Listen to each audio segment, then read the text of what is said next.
hats off to those experts. I right? appreciate it. I could It makes sit you back and say I appreciate it. Like I said, I just don't think that it's always reciprocated. I can't say for everybody. I just gave an example with Kobe, but there are people, and I know we've talked about this before. There are people, and I work with people where they think that their perspective is the perspective, and it's a lot of times like.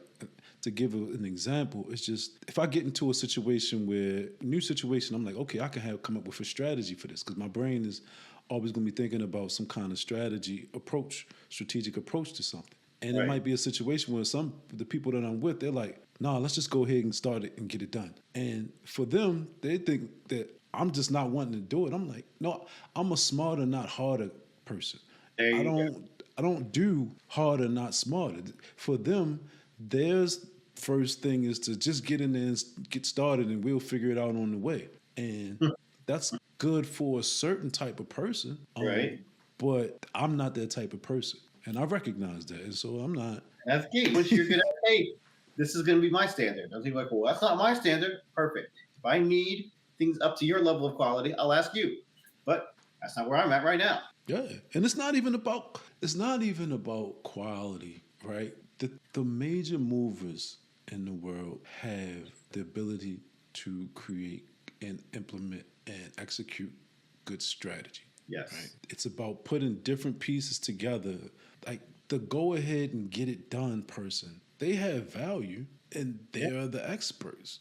But at the same time, the strategy requires more than a short term view of things. You can't just go in and start and figure it out. Strategy is a longer view. You have to put different pieces together that aren't right in front of your face immediate. You have to think about, well, in this year, in 2 years, this is going to happen. In 3 years, we might have to worry about this. And then you can, instead of just going out further, you also have to go out wider in a sense. And so the further you go away from yourself, and something talked about in the book as well, it's like the further you go away, you have to think about something that's not right there. You have to, in a sense, and imagine it. You got to imagine. Yeah, it definitely needs to be a thought in your mind before you actively execute. I think there's a lot of stages to execution, and I think it's really helpful to make sure you are aware of them. So you go through them all and you have that time of identifying what you want and then doing that brainstorming and researching and figuring out what it is you want to do and how you want to effectively apply things and then effectively preparing for those things and then planning it out and then doing it and then assessing it later. But sometimes people are just like, just get it done. I'm going to skip to doing. I'm like, but we don't have the materials yet. Well, if we get started, the materials will come. No, we don't. We don't have the materials to get started. Like, there's nothing. None of the things you say make sense because you're skipping all the steps. Like, I get it. We want to get to the action part, and I think that's great. There are probably some ways to do it correctly. We could probably just not make all the same mistakes everybody else just made. There are some things we can do, Yeah. and it's not going to take us forever to do them. Some of the things that we're talking about doing are like just things that require just a little bit of thought.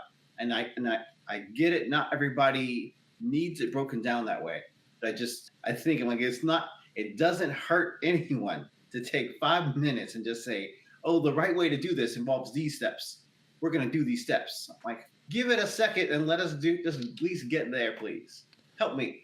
So to me, that might lead into a conversation because I understand what you're saying, but I try to reserve a little space for that expertise that I'm talking about. Like that state of mind, that understanding that I have no idea about, right? And I want to leverage, capitalize on that. I don't want to infringe on it in any kind of way.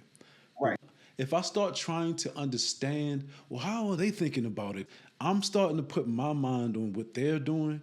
And there's a specific part I talk about this. Young talks about how intellectualism puts so much stuff on other people, especially when he was talking about extroverts. It's like they're doing something that you can't really comprehend.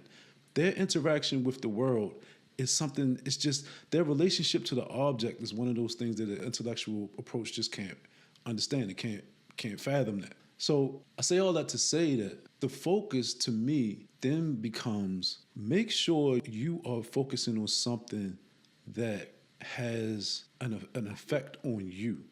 Like what I'm trying to say is there are times when people say, don't do this thing because I would do it differently. And there may or may not be something negative down the line for that. to me that's impeding on another person's expertise, strengths, or whatever. My whole thing is, if there's a negative consequence for me, then we're going to have a problem. If I don't face a negative consequence, then do that thing, however you need to do it, Right. because it That, simplifies the conversation. yeah, and I think there's a place for that when it comes to work that can be delegated. I think that works great. My only issue is that where teamwork is required and people are just like, we're all part of the same team. Every single action we do affects each other. Let's just get it done. I'm like, you don't get to plan anymore. You get to be the Okay, yeah, that's what I'm saying. It's on, but there's an planner. effect to you. The planner is going to give us some things, and then when your time comes to get it done, we're going to bring you back in, and you can be the expert. You can lead us on getting it done.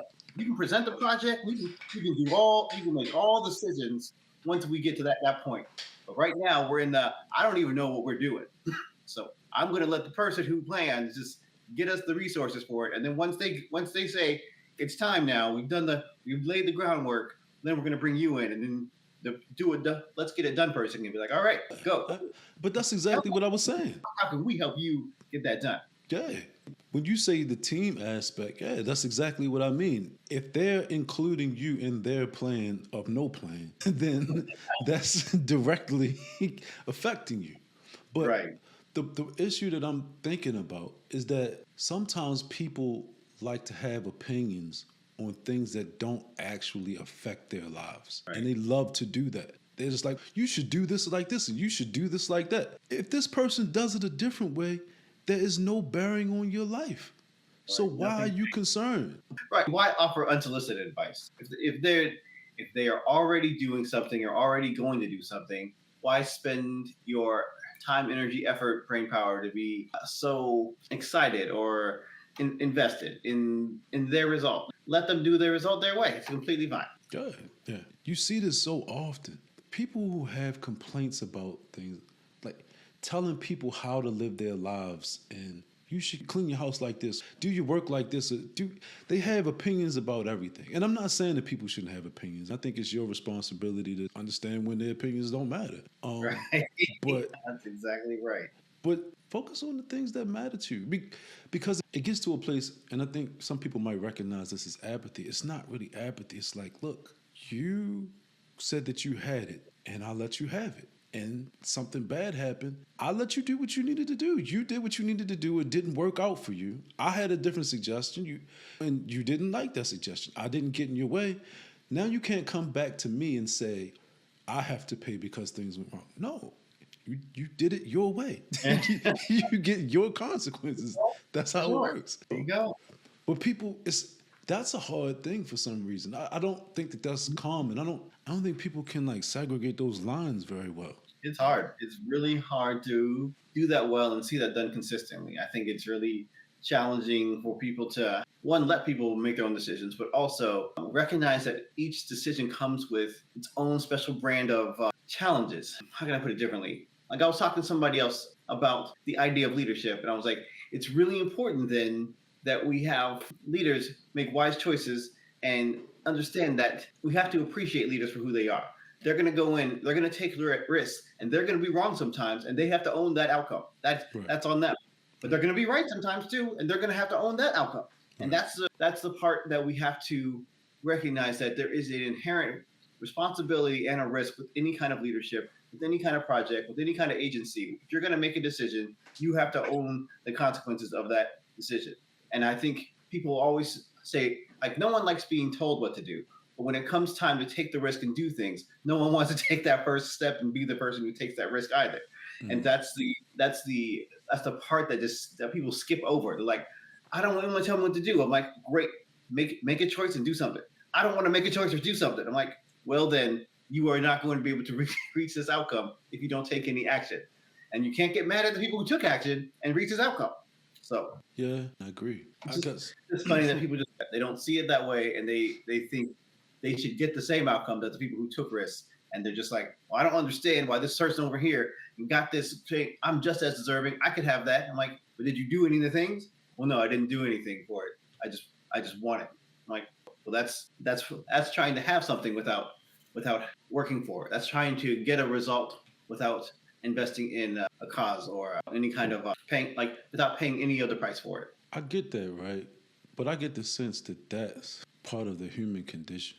I don't It is common. I It is don't common. I don't think that there's a fix It's just for irresponsible. that. Like it's irrational, and I can't fix that. You're right. All I can say is like I can point out the hypocrisy when people are like, I refuse to submit to this leader.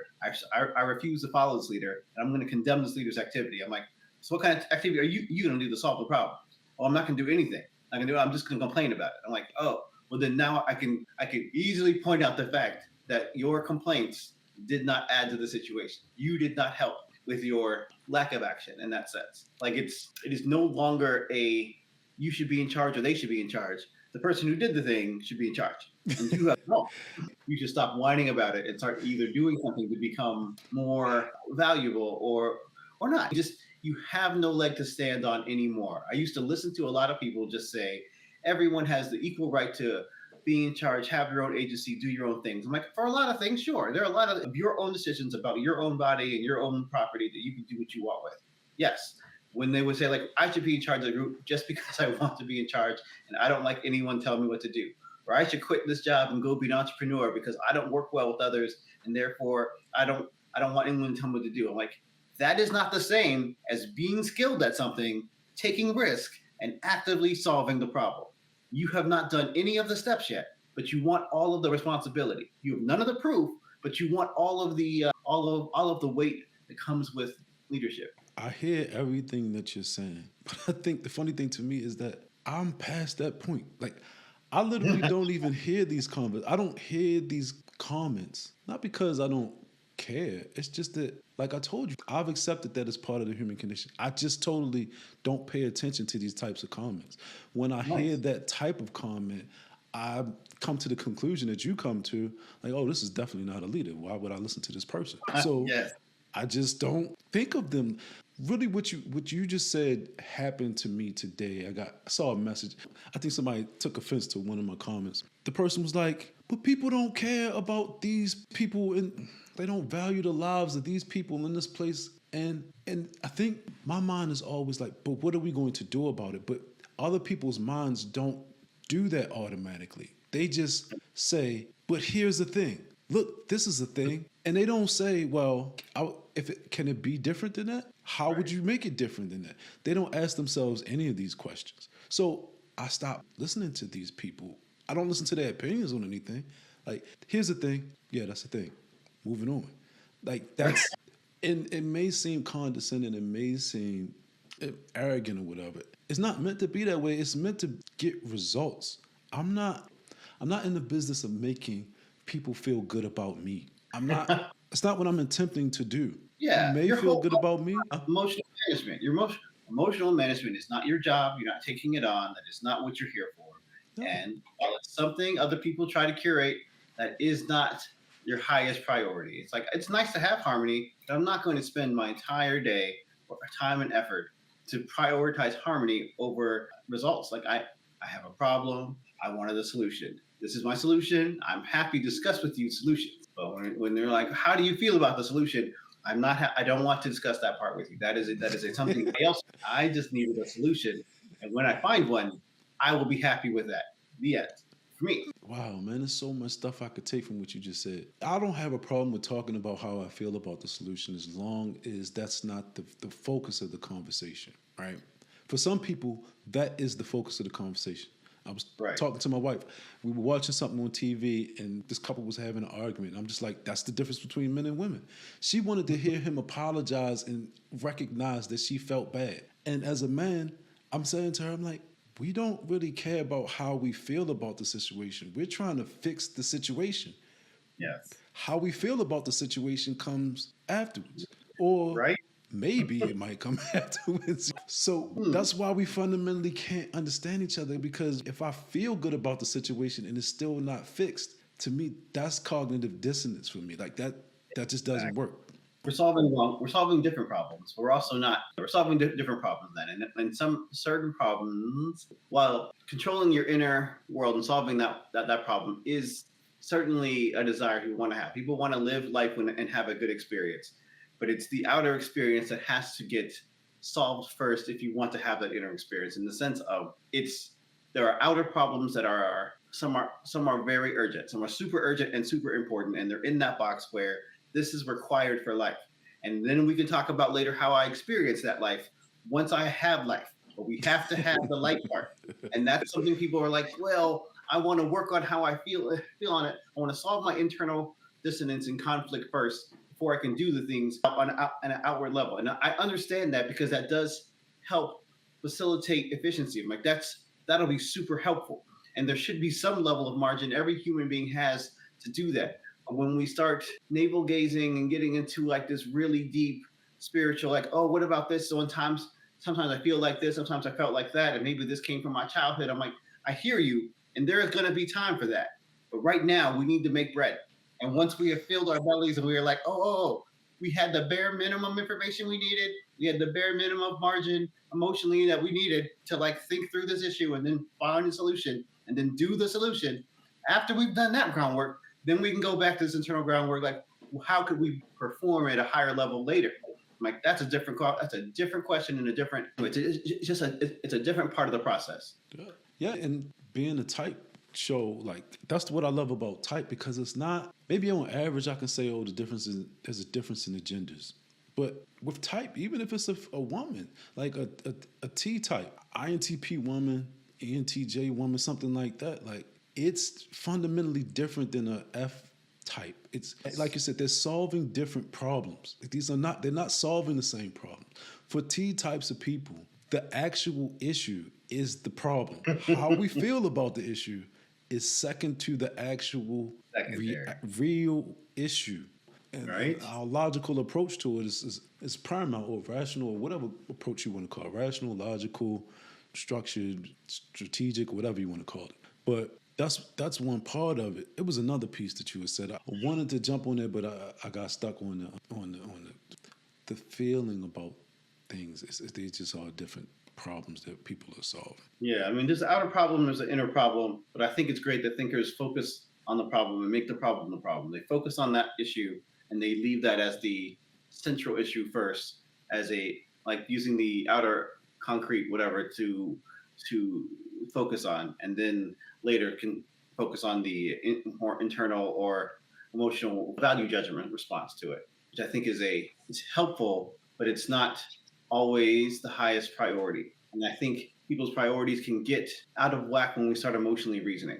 When we start using our emotions to guide our actions, or using our emotions to prioritize some of our needs, then sometimes we can have a significant amount of discrepancy on what actual physical needs are versus what some of our wants or emotional desires are. Yeah. As you're talking, I'm thinking about a section in the book where I bring in Peikoff's book, Opar, right? And he talks about emotions as products of ideas, and how there's a proper order for cognition, right? There we go. It's perception, then identification, then evaluation, then emotion. And he's like, it's logically improper to have emotions usurp the cognitive process, or thinking in the cognitive process. And for people, one of the arguments is like, I'm just saying that Jung presents these archetypes. The way he presents them is like, yeah, there are people who put the feeling valuation before the thinking identification. And from objectivism's point of view, that's a wrong orientation. Yeah. They don't negate each other, huh? And yeah, just wrong in the sense that it leads to a long-term detriment. It actually does not work long-term. Do not do something this way because it fails you. Yeah, it's not going. Yeah, exactly. It's not. Yeah, it doesn't help you. It's not a preferential moral wrong. It's like, this is a little moral wrong. Like, you can't live if you do this. Yeah. It's not because I'm saying it, because you're saying it, or because you heard somebody else say it. It's like, it literally just doesn't help you. Well, it's helpful. It's not just that it doesn't help you. It's that it's logically incorrect. Yes. The actual example that he gives in the book, I don't have it right now, is that like ideas are what triggers fears, emotions. Yes. The problem is, if you don't recognize that and put that first, then you're mental operations, like they're saying, they're mixed up. Like you have to identify things before you can have an emotional reaction to them. Exactly. But people don't think through those things slowly enough to Mhm. say, I had a perception, I had some time to think about it, and then I developed an idea of what it was, identified that idea, and then I took that idea and I decided to compare that information with all the stuff I had and get a concept. And then I had to finally figure out, okay, these are the things that I care about. These are things that I value the most. This is how this thing that I'm observing relates to the things I care about the most, and therefore now I can judge this thing what in relation to the things I actually care about. Like the idea of value judgments to me is so significant because I just that expands the whole concept of emotions to say when someone has a gut feeling, that means they performed all those operations immediately Yeah, because they saw all those things immediately. But that doesn't mean that the emotion came first. Just because we couldn't tell, right, exactly. the emotion was mysterious or who knows where they come from or they're magical. Like that's not how that works at all. But that's in a sense, man, that's the problem of life. It's kind of pulling that's the concrete piece to me. Like when you experience everything at once, that's the concrete piece. The evolution of people, what it seems to me to be, is that we're pulling these pieces apart and we're actually being able to examine them, Right. Finally. isolate them and examine them for what they are. But part of the problem I'm seeing is that we've stopped doing that. If we don't teach people to identify. That's what we consider counseling now. We're like, this is what counseling is for. They're supposed to go in and help you pick these things apart. Which I'm like, that is super helpful to go to therapy and actually get some of those skills. But people aren't developing the skills. They're just going to counseling and letting the counselor do it for them. I'm like, oh, that is not how school works. That is not how education works. And you cannot consider that teaching. Like they gave you homework for a reason so that you could do this on your own. But that's not what's happening. People are just like, no, just go to therapy and you'll be fine. I'm like, no, therapy is going to point you in the right direction, but they cannot live your life for you. You're going to have to learn how some of this works. And I guess like I don't know what's being said in therapy. I don't think all therapy is the same. I think there's probably different schools of therapy. People have different approaches to it. I've heard a lot of good things come out of the psychological world, but I've also seen some stuff that like you may say that, but you don't really believe it, and that's the problem. I think people still experience that mind-body dichotomy and don't really understand what it is and how to approach it. I wanted to pull up something real quick because some of what you had just said, something you just said, reminded me of what Jung was saying. Right? I can't really find it. I'm going to try to. Interesting. I'm going to try to paraphrase from what I remember. His basic thing was that the primitive man can only operate on emotions. That's all he can do. That's the child, the immature, childish, primitive. That's the only thing open to you is to operate on emotions. And I'm going to extrapolate from that, I guess, say that maturity is to pull the pieces apart, to pull out the intellectual piece, to pull out the thinking piece. So you don't have to operate on emotions, which I would put emotions and instincts right around the same thing. When I think of instincts, I think you've got thinking and feeling and wrapped up in an instant response. And when I think of emotionalism, I think it's just kind of like we just talked about, using feeling as a means to knowledge, right? But yeah, it's a little too dense, this piece, but that's pretty much that was his stance. Just like the primitive man can only operate on feelings because that's just like the easy thing before you develop and become Yeah. civilized or something. If you are undeveloped and you don't have the margin to be able to process your emotions and think through things in an effective way, then that certainly is going to limit you to just what you are experiencing. And technically, after you make a value judgment, you're going to feel an emotion, and that feeling will also cause things to change in your body. It's enough where you can say like, "Oh, I'm feeling something in my chest. Maybe something bad's going to happen. Yeah. Maybe this is telling me something about my environment." And technically, that is true, but actually, you cannot depend on that feeling if it is untrained. And that is the part that makes me frustrated with people who refuse to look at the fact that their value judgments are based on something, and that something may be wrong. It may be incomplete. It may not be taking in this current amount of information. Exactly. And so I had an interview earlier this week, and the person asked me, he said, why do you think, what's wrong with intuition? I think that's what he was saying, like, well, Yep. why do you say that these are not good tools for life or to determine things? And my point is that using intuition as a primary means to knowledge is wrong. It's not a means to knowledge. You don't know anything. You can't prove you know anything. Exactly. You're setting yourself up for failure, and you're not going to know how off you are until something bad happens. Exactly. But the thing I don't want people to get from what I'm saying is that I'm not saying you shouldn't use intuition. Intuition is a part of who I am. It can Right. point me in a direction, but I still need to validate, right? And so the validation process, and even Young talks about this, and I put it in the book. Intuition is not at odds with thinking. It's just that you need to go back and validate your intuitions. Was that intuition right? Was that intuition wrong? Because at the end of the day, sensation and intuition, the way that I position it in the book, is the core of a person.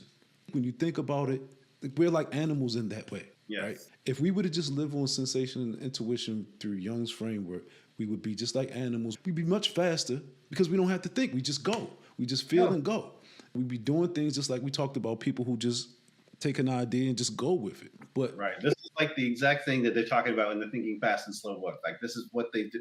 This is what they mean when they're saying these things. yeah, and so, but I don't want people to think that I'm saying don't use intuition. I'm saying that intuition is not a tool for knowledge.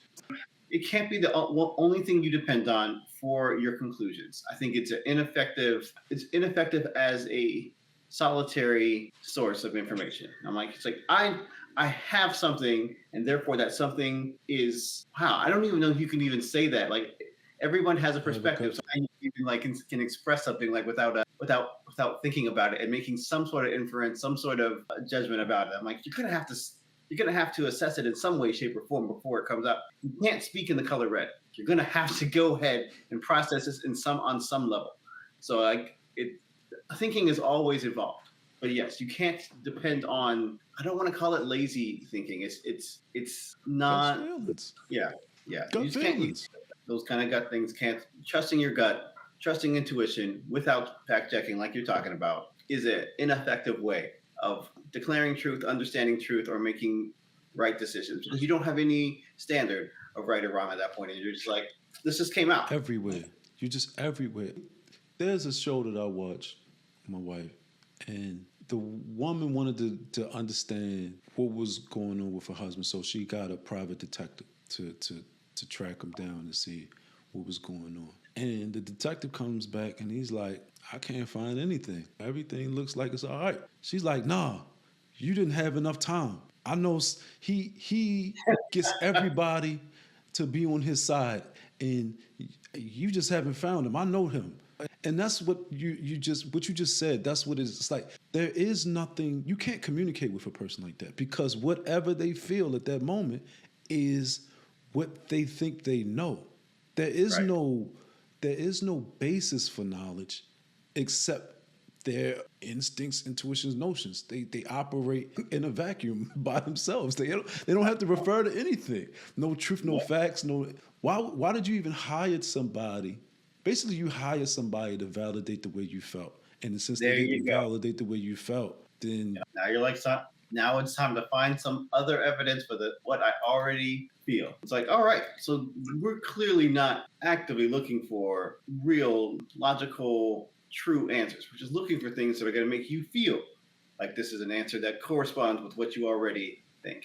Okay. yeah, this is why I wanted to combat what I perceive as the problem the way that I tried to combat it. Because it's like we're trying to fix something and we're not even that developed enough yet to fix it. Or maybe we were developed enough to fix it, but we've regressed. We need to start at the basics again. And yeah, I think we're just trying to attack it at level 6, and we really probably at a level 3. That's how I look at it. And I think there are people on different levels, but I think as a culture, we really are like a level 6 out of 9. And I think we really there are when the majority of the people who are intellectuals or the ones who are giving quote unquote guidance, at least in positions to make decisions, are only developed enough to say that I see that everybody has an opinion, and that opinion is equal because we believe in equality. It's like, oh, you made a categorical error. You think just because people are equal and worthy of equal respect, that their opinion should be given equal weight, and that is not true. No, that is not accurate at all. It can't be because people are at different levels of expertise and development. They don't all have the same ability to give you correct information. So pretending that just because they're equal in one category and saying that they deserve respect as a human being should not be the same as saying I should respect your opinion as fact because you are a human being. I'm like, nope, that's different. Those are different categories. We are failing to make that distinction. True, man, but you need a basis because You one need a thing I learned basis. from typing, we just talked about, people are solving different problems. And Yes. because it's mixed up, it's so mixed up. And when I say mixed up, I don't mean wrong. I mean mixed up like we're all either, like most of us don't even stick to our basic premise of life, our implicit philosophy of life. We're Right. going back and forth between two polar opposites in a sense, right? And this is kind of like related to Rand when she talks about like most men are social ballasts, like they just they just holding down the fort. They just here. And but if you don't set that foundation, this is what I said last week. We need to understand what is knowledge. How do we arrive at knowledge? If we don't clear up that question, if we say, well, some people can use instinct to get the knowledge, and some people can use feelings to get the knowledge, and some people can use. We will never fix. We're not going in the same direction. We can't Right. go in the same direction. So how are we going to unify when we can't know anything because we don't have a set upon Standard. basis for knowledge. Right. Yep. If we So don't agree on what knowledge is or what what it means to have more knowledge than less, then we aren't even talking about the same thing yet. We're not even close. no, and it's complex. So like I really did. I know you gave the idea about going through the parts of the book. I don't know if you have anything now, but I do know just the whole idea of when I just look at the rational types and I'm like, okay, America needs to have a rational set of principles. And here are the four rational types. They're different. If I put each of these four types on a matrix, it would be values versus logic in a sense, and a more of a, I don't want to say collective and individual, but more of a self and other type of thing, Hmm. right? Right. With that, I'm just saying like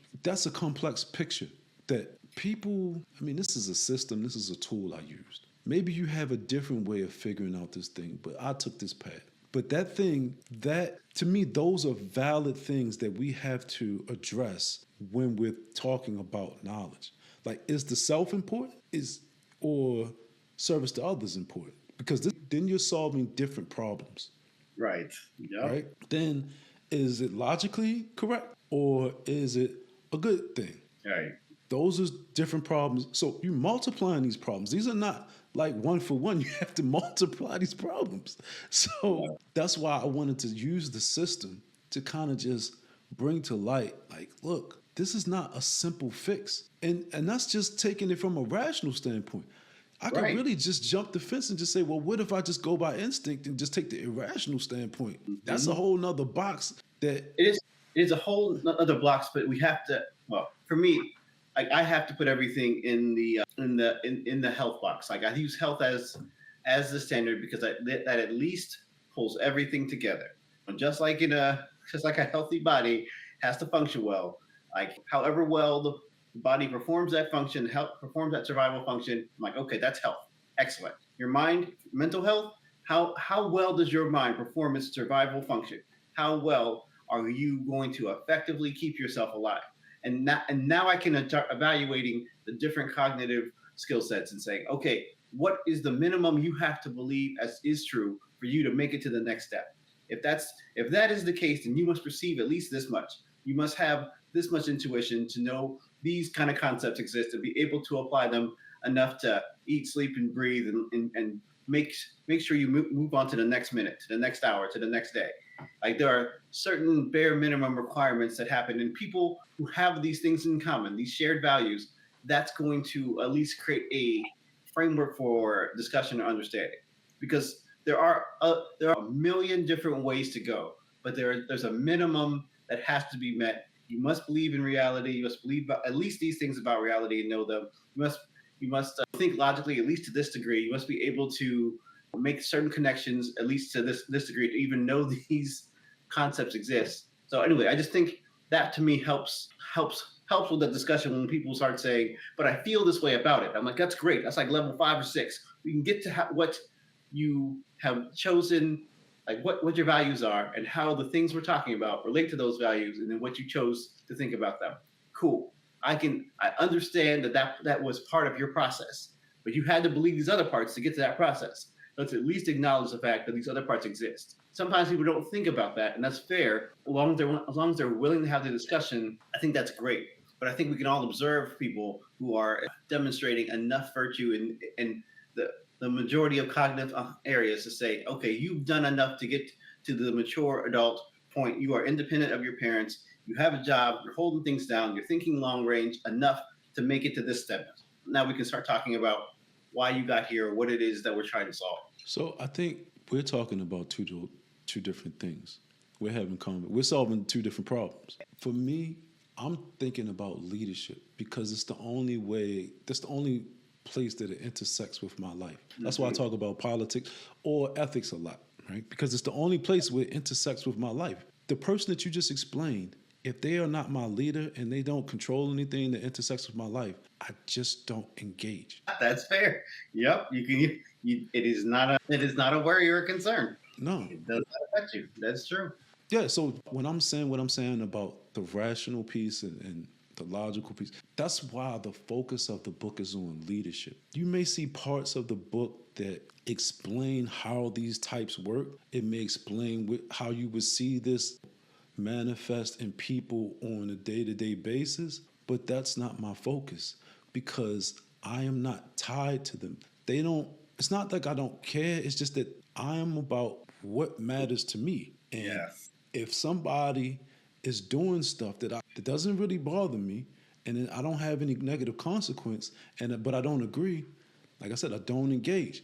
But the problem is that there's a political framework, and politics is force, it's collective force. That's how it works. They're intrinsically connected. That's how it works. Then that to me is okay. If I'm not involved in that and it's going south, then it's what is it? Cake on my face or whatever that saying is. It's like it's on me. It's my fault. So that's why I just talk about leaders. I talk about leadership, and I think part of something I forgot when you were saying earlier is like as a leader, you have to understand when a conversation doesn't matter. Yep. That's key. To preserve your energy, to be ready when something does matter. You need to Right. know when, hey, oh, this person said that. Oh, that doesn't matter. Does this matter? No, it doesn't matter, right? Because a lot of people, you can almost trick them. There's a lot of trolls on the internet. You probably know this. They say a lot of things that don't make any difference. But if you get into a back and forth argument with them, you've wasted your time on nothing, right? Yes. It's just like that saying Rand talks about. People don't want to make more money. They just don't want you to make any money, or they just don't want you to have things. It's not like they want more things. They just don't want you to have anything. And I think I'll say this like this. I don't think that's a real intentional thing. I think she took the implicit and ran with it.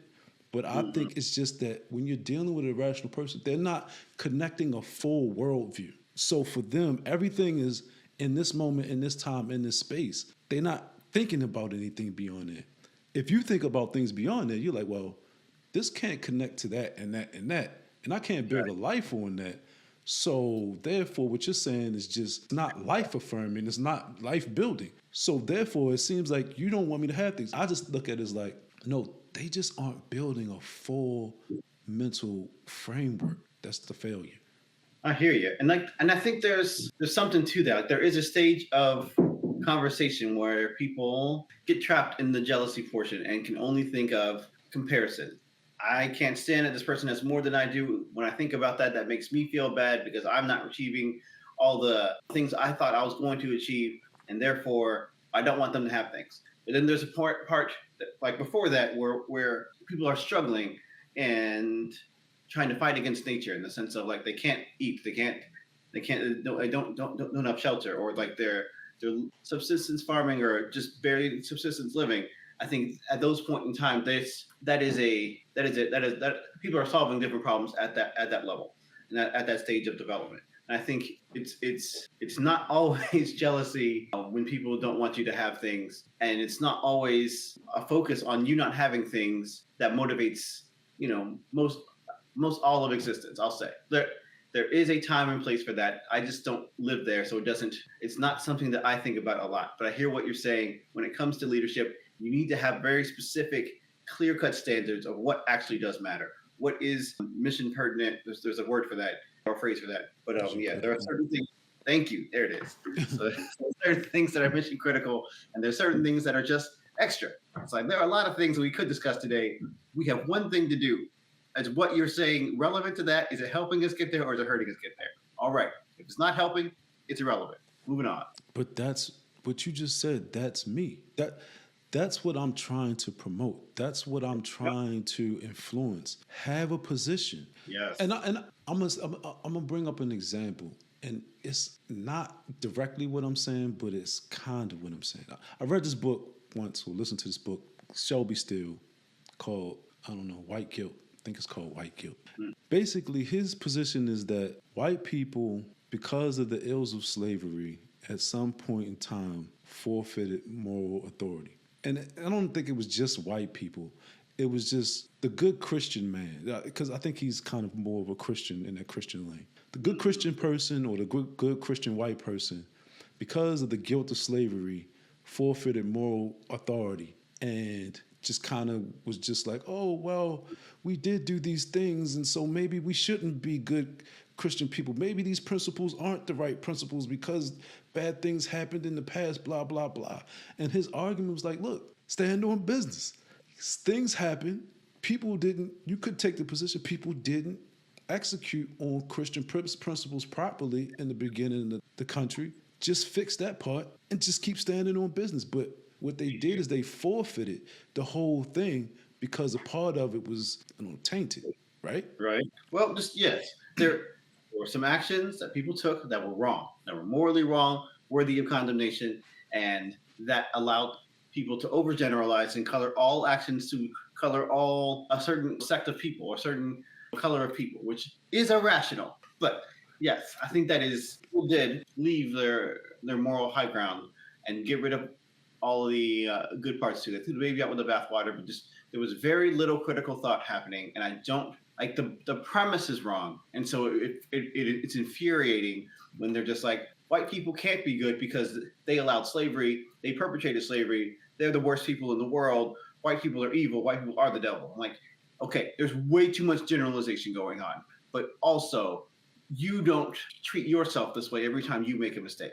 So you already have immediate hypocrisy. But more importantly, logically, treating people based off their appearance, it completely ignores who people are. It completely ignores the intrinsic makeup of what makes a person human. You're ignoring their character. And once you start ignoring their character, then we're not talking about morality anymore. We've already moved into a different level of confusion. But let me stop you. I want to get back to what I was saying, but I want to address what you're saying. Everything you just said requires a level of development that you are assuming that other people have.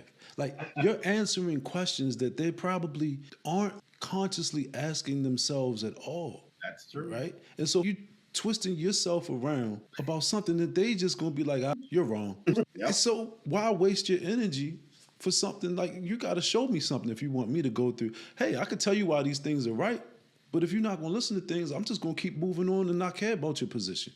Period. Right. Mm-hmm. And that's what I mean about moral authority. It's like, look, and I said this before, if you're thoughtful, you feel like you have good premises, You feel like you have good principles, execute on those principles. Explain it, judge, execute, move on. Keep an active mind. If you're a good person, keep an active mind. Keep trying to, I wouldn't say try to understand. I would say be objective about the information that people bring to you or that you see yourself, but don't have that guilt trip thing because people aren't going to like it. The whole idea of there's just too, like I might have to write about this because I can't really speak about this. It's too many connective points here to really articulate it in just off on the fly like I'm about to do, which is probably a mistake. But I'm gonna do it anyway.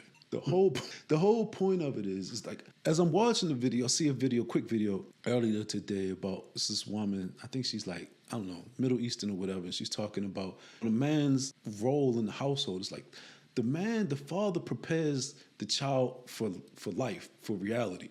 It's like you raise him in the home and you don't like him. He's telling you stuff that you don't like. You don't want to have to do those things. But I'm being real general right now. The man has to be that thing to do a good job. He has to be he has to be the disciplinarian. He has to be the person that you hate sometimes because he's telling you the stuff that you don't want to hear. He has to do these things. And it's not because he's doing it to make you upset. He's doing it because he's trying to help you be mature, be ready for life. But if he doesn't do those things, you're not prepared, right? And your life is not better, your health is not better.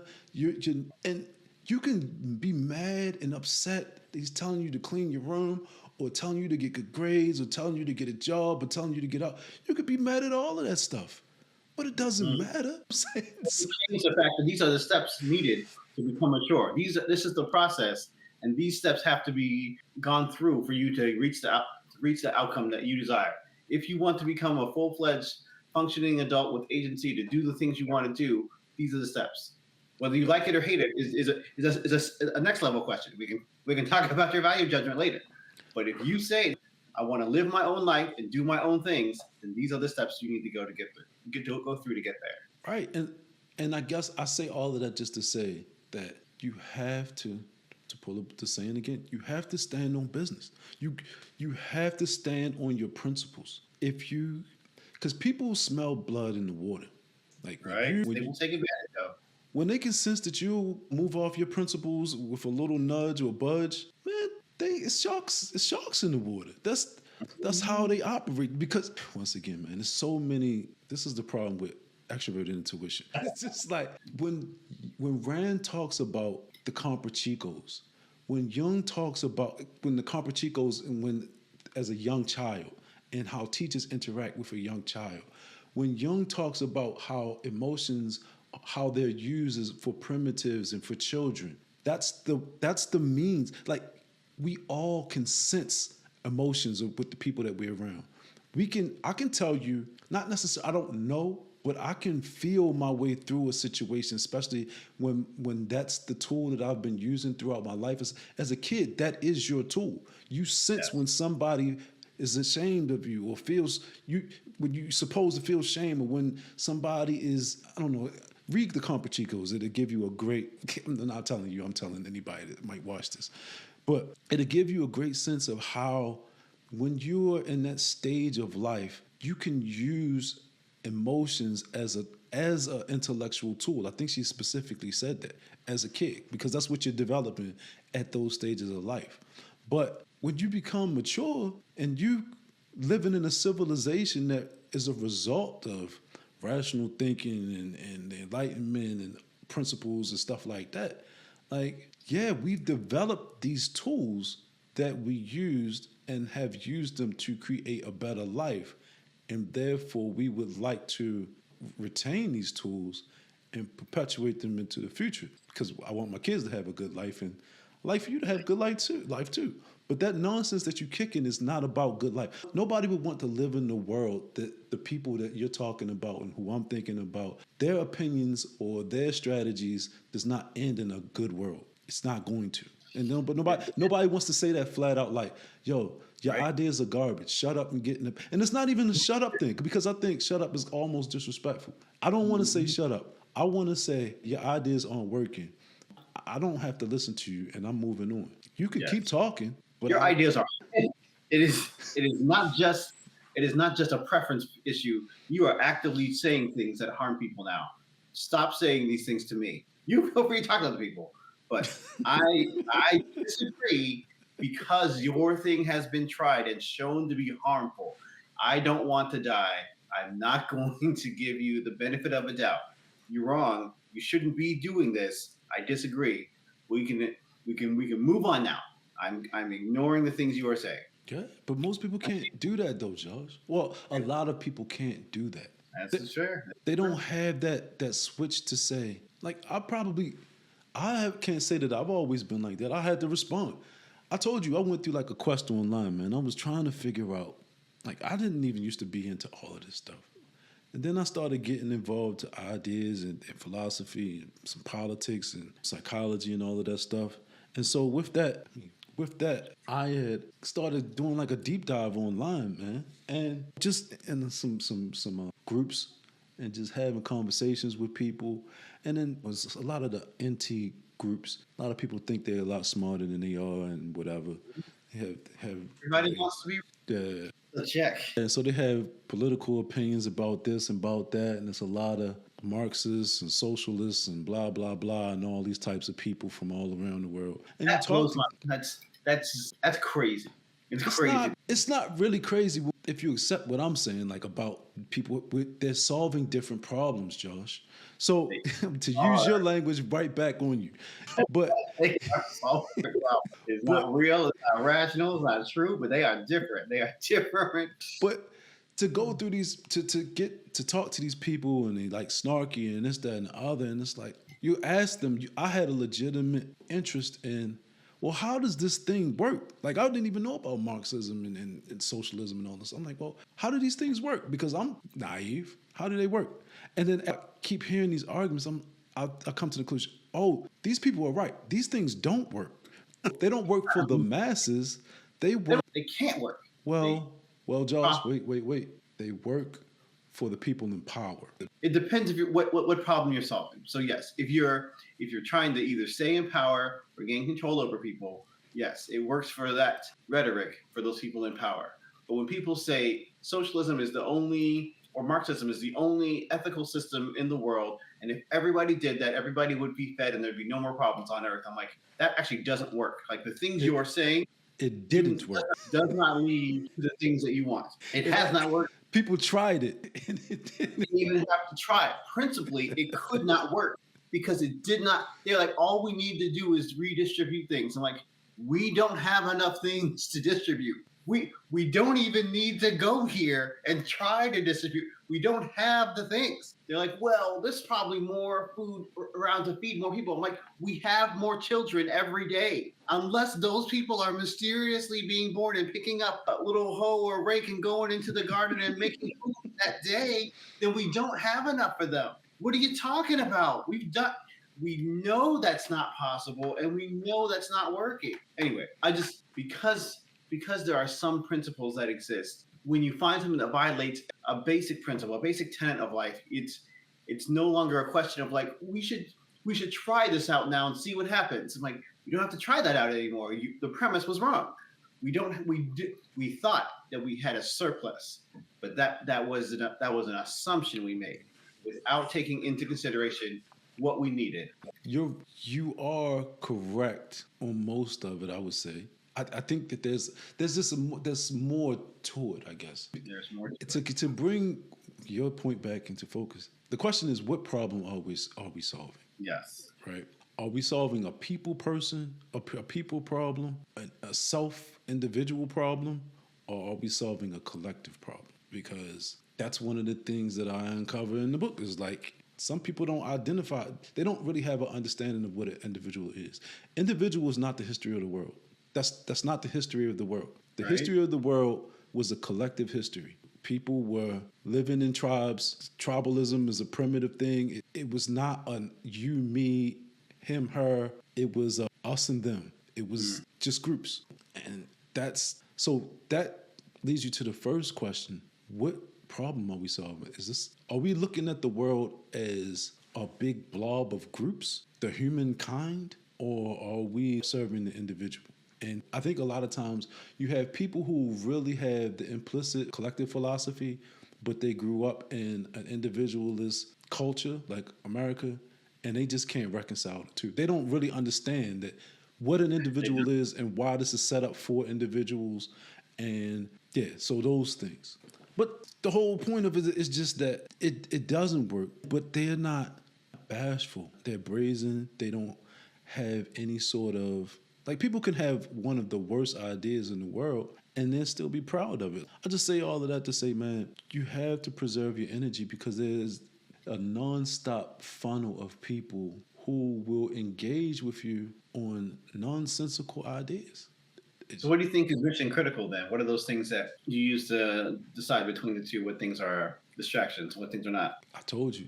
What does this mean to me? That's the easiest way. This is the one thing I want people, if I'm going to have anything to say to people that's not just leaders, like every person, Mhm. always ask the question, what does this mean to me? That's the easiest way to figure out what you need to know. Because if it doesn't mean something to you, then what are you doing it for? Right? What is your goal? How are you going to reach it if you don't have one? Right. Or is it something that you're serving? Because the bad thing about it is, even if you don't answer the question, the answer is implied, right? Like, I think, man, this might have been a talk that we did about like masculinity, I think. And I was bringing up the idea that Harry Benswanger was saying that masculinity and femininity are not a philosophical issue or ethical issue, they are a psychological issue, Right. right? And then you were like, well, everything is a psychological issue, right? Right? And I think that's what you said, if I, am I, because there's an Think about implicit philosophy, Yeah, I right? came up with that. But here's the thing, it's an implicit philosophy for someone who is thinking at that level. This is the interesting thing about Jung's framework to me, and probably Rand's stuff too, but Jung specifically. Even though he classifies irrational types, there's an assumption of rationality. Right. They never get rid of the rationality.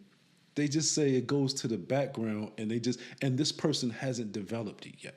So basically we're saying like we don't care if the person is a rational being or primitive person. We still have an assumption that they have rational capability. And so Hmm.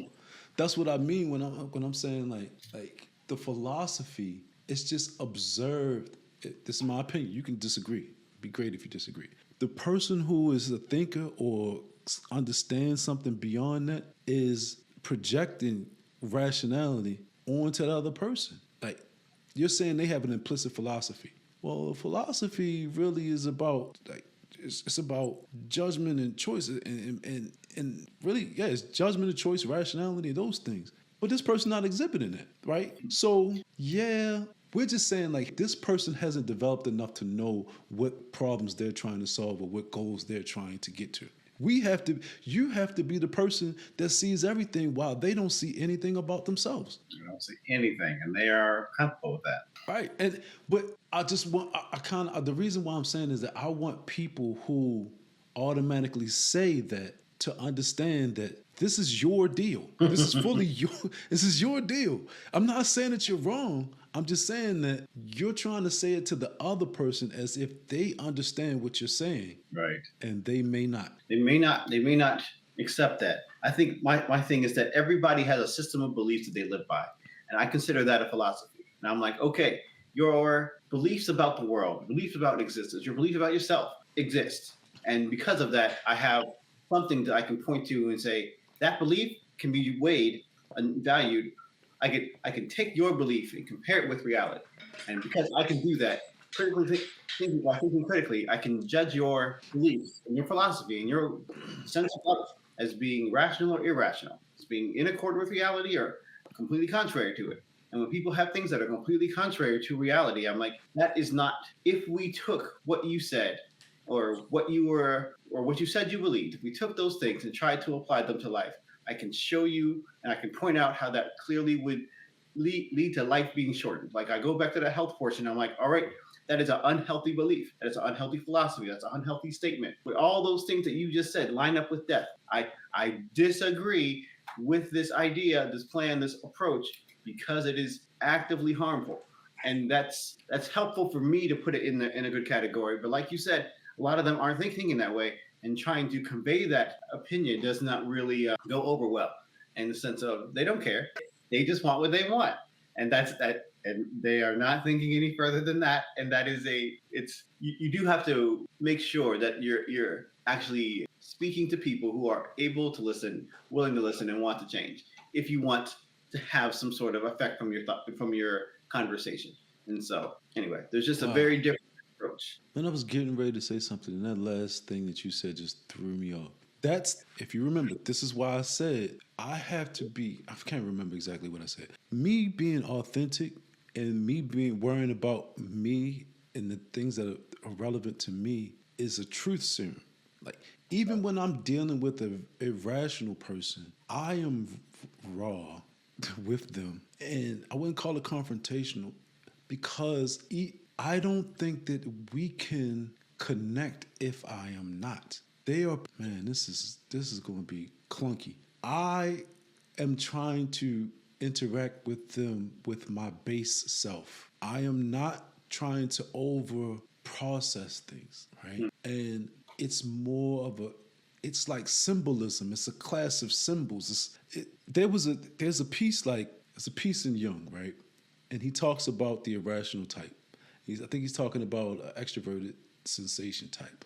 And he's like, yeah, an extroverted sensation type might deal with you until it's not really necessary, and then they just leave because they don't get the reason why y'all are interacting anymore. He doesn't explain it in a way where it's like this person has thought this thing through. He explains it in a way that this person experiences this, right? Nice. And so the way that I'm saying is like, oh no, I'm gonna operate on experience too. That's what I mean about being raw with people. Like, no, that doesn't make sense. I'm not doing that. Or I don't. It's not simplifying. I guess it is simplifying myself, but it's not simplifying myself and rejecting my principles or rejecting my rationality. It's about exacting or executing on my rationality in a very matter of fact and almost in an instinctive way, right? Yeah. And that's what I mean. It's hard for me to explain that, but I feel like I have to engage with people like that in that manner to keep the respect, to keep the authenticity. That's just I feel like that has to be right, and that's why your last your last comment threw me off. But I wanted to.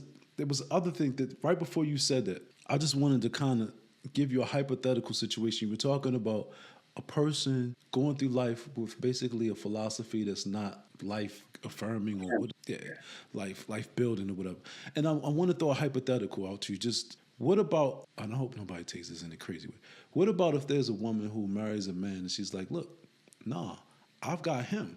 Like the things I give him, he gives me the things that you're talking about that I have to develop to like if I want to be a mature, and I don't want to make it seem that's not what I'm trying to say.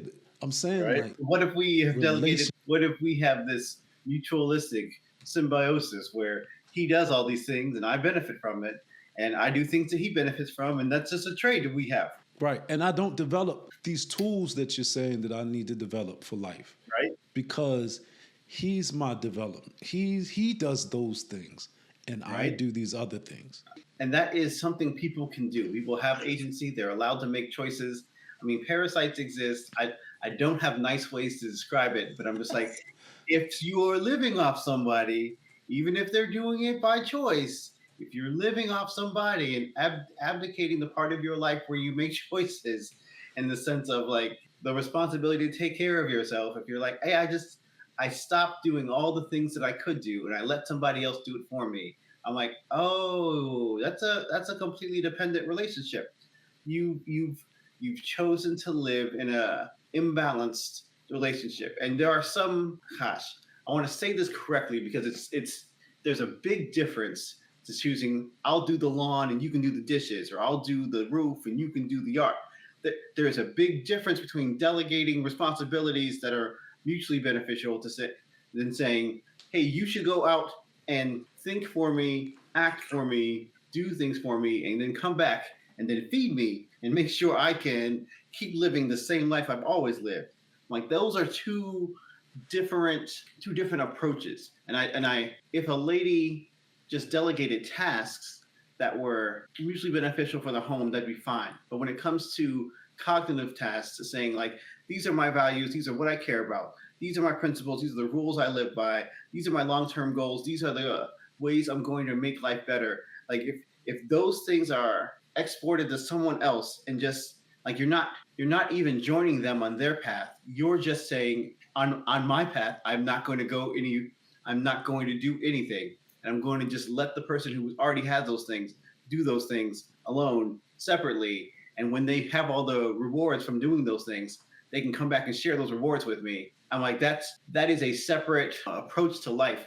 It's hard to find something admirable there to say, okay, it's just a difference of opinion. I'm like, no, this is morally wrong. Like, it is completely possible that it can be done, and people have done it. Dependent relationships exist. Parasitic relationships exist. But someone to say, this parasitic relationship, this complete dependence that I have on someone else, is worthy of respect, is a real viable option that I encourage other people to do. I'm like, that offends me morally. Like, I'm like, that is wrong. You shouldn't do that to people. You should make that decision, and you shouldn't be okay with other people making that decision, in the sense of like being willing to be your slave. You don't think that that's trade? Just trade? I think there are ways to trade. You can, instead of being a person who completely taken instead of taking advantage of the other person, whether it's voluntarily or involuntarily, you can trade some things that are like, if they have physical goods, you can trade them spiritual goods, in the sense of, if they want to give you bread, you can be a person who gives them more like moral support, actual support, and to and gives them the things that help meet y'all's relationship needs. You can go above and beyond there to trade in an effective way. There are real trades that happen, and that to me falls into the delegating of tasks portion, instead of just the, I'm living my life, they're living their life, but their life is also going to support my life. I just want to throw that hypothetical out there, because one thing about trade is you don't know what's valuable to another person. Like, one That's person fair. is doing one thing, the other person is doing another. Like, that's very assumptive, I guess that would be said. That would be to me to say it's a parasitic relationship, just for the fact that men and women bring totally different things to a relationship. Like, man can't just go out there and have a family by himself. He actually needs the woman to do this with. And so Right. there are things that she can do and he can't do, or he can do that she can't do. Yeah, that 100%. There are completely different roles people have, but also different things they bring to the table, which I think is helpful to acknowledge, recognize, and then provide for it, and say, like, these are things that I want from you that you're able to do, and I would like that to happen that way. These things I can bring to the table that you want from me, and then we can actually negotiate and have a real trade. And I think that's a beautiful thing that I want to see happen more frequently. I hate the phrase that when people come to the quote unquote table, the relationship, and say, like, I am the table. That's what I bring. I bring myself. I'm like, we're both bringing ourselves. That is clearly how relationships work. We bring ourselves. Of the things that we're offering you, what are you using to actively complement? What are you using to actively be compatible? What are you using to actively add to this shared experience we're supposed to have? I mean, but those things are so different, though, Yes, right? they are different. Yep. Just an example, I would say, I've never actually seen the movie, but I saw a snippet from the movie. What was the movie with Terrence Howard? Oh, where he was a diver, or Hustle which and one? Flow. Hustle. Yeah. Okay. But I just remember there was this one scene, and he was just talking about this lava lamp. He was saying, like, you know what? This woman put this lava lamp in here, and it just brought a different type of vibe to the whole situation. That's what she does. She does specific things that change the vibe and makes the vibe better or Yeah, perfect or whatever. Right? which is Things great. that you wouldn't think about, right? But that's what he wanted, though, right? That's something that he valued. He was like, this is an interesting addition to the world that I wouldn't have done. And that's something that she is doing consistently enough to, I want more of that in my life.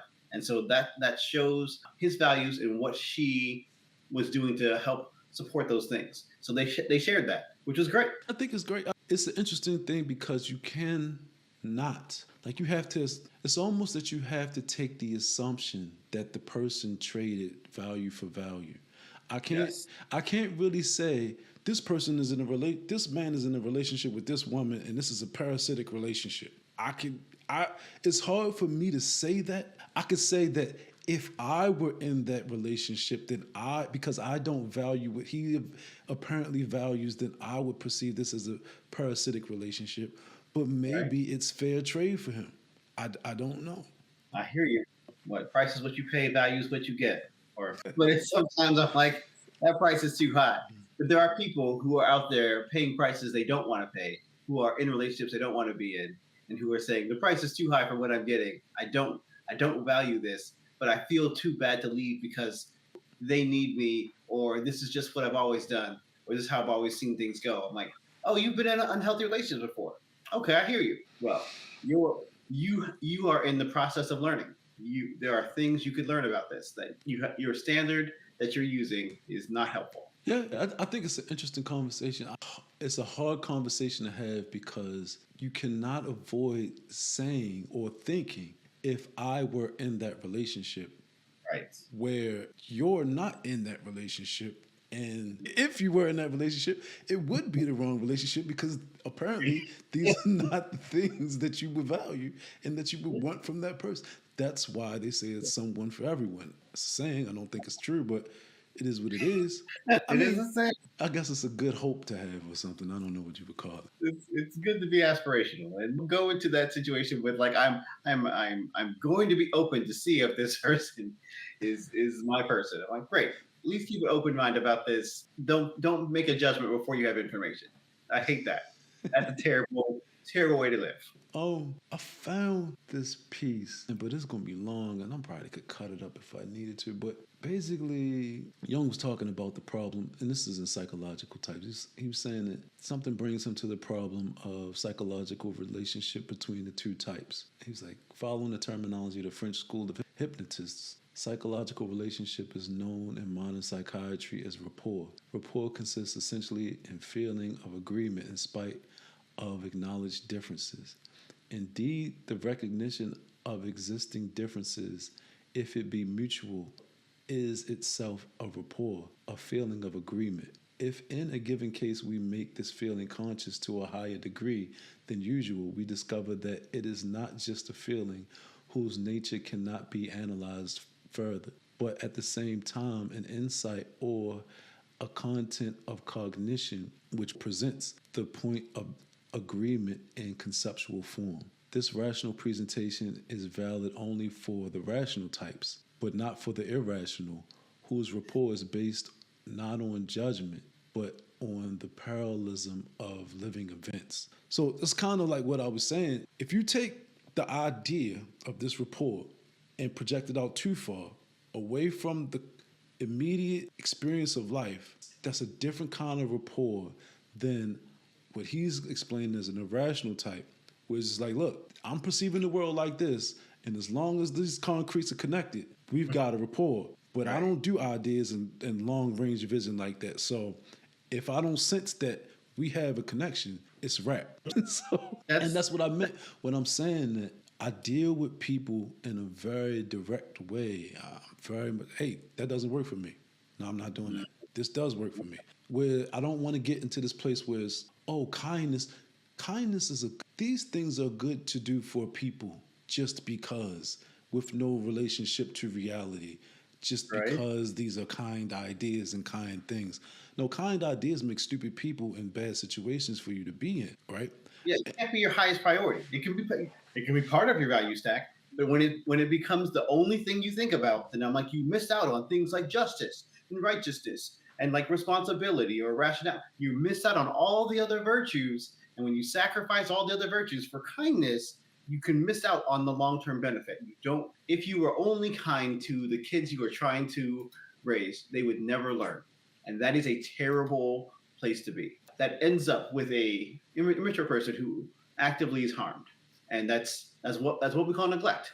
But the interesting piece to me, if I were to focus on one thing, is this rational presentation is valid only for the rational types. Yes, yes. If It's appealing to that one thing that we are both that we both value and have enough of a skill set in to say, I understand where this is coming from. Okay. So if I'm going to accept that there are rational and irrational types, this is another deal where I'm like, this is your deal. This This is you, your deal. you you're approaching life in a rational way. Your the flaw of people is that we project that other people are approaching life in the same exact way that we're approaching it. And for Hmm. me, the beauty of type is that, and the thing that I've come to learn is like, no, we're not approaching life in the same way. We're not solving the same problems. I'm comfortable with that. But here's the Right. deal.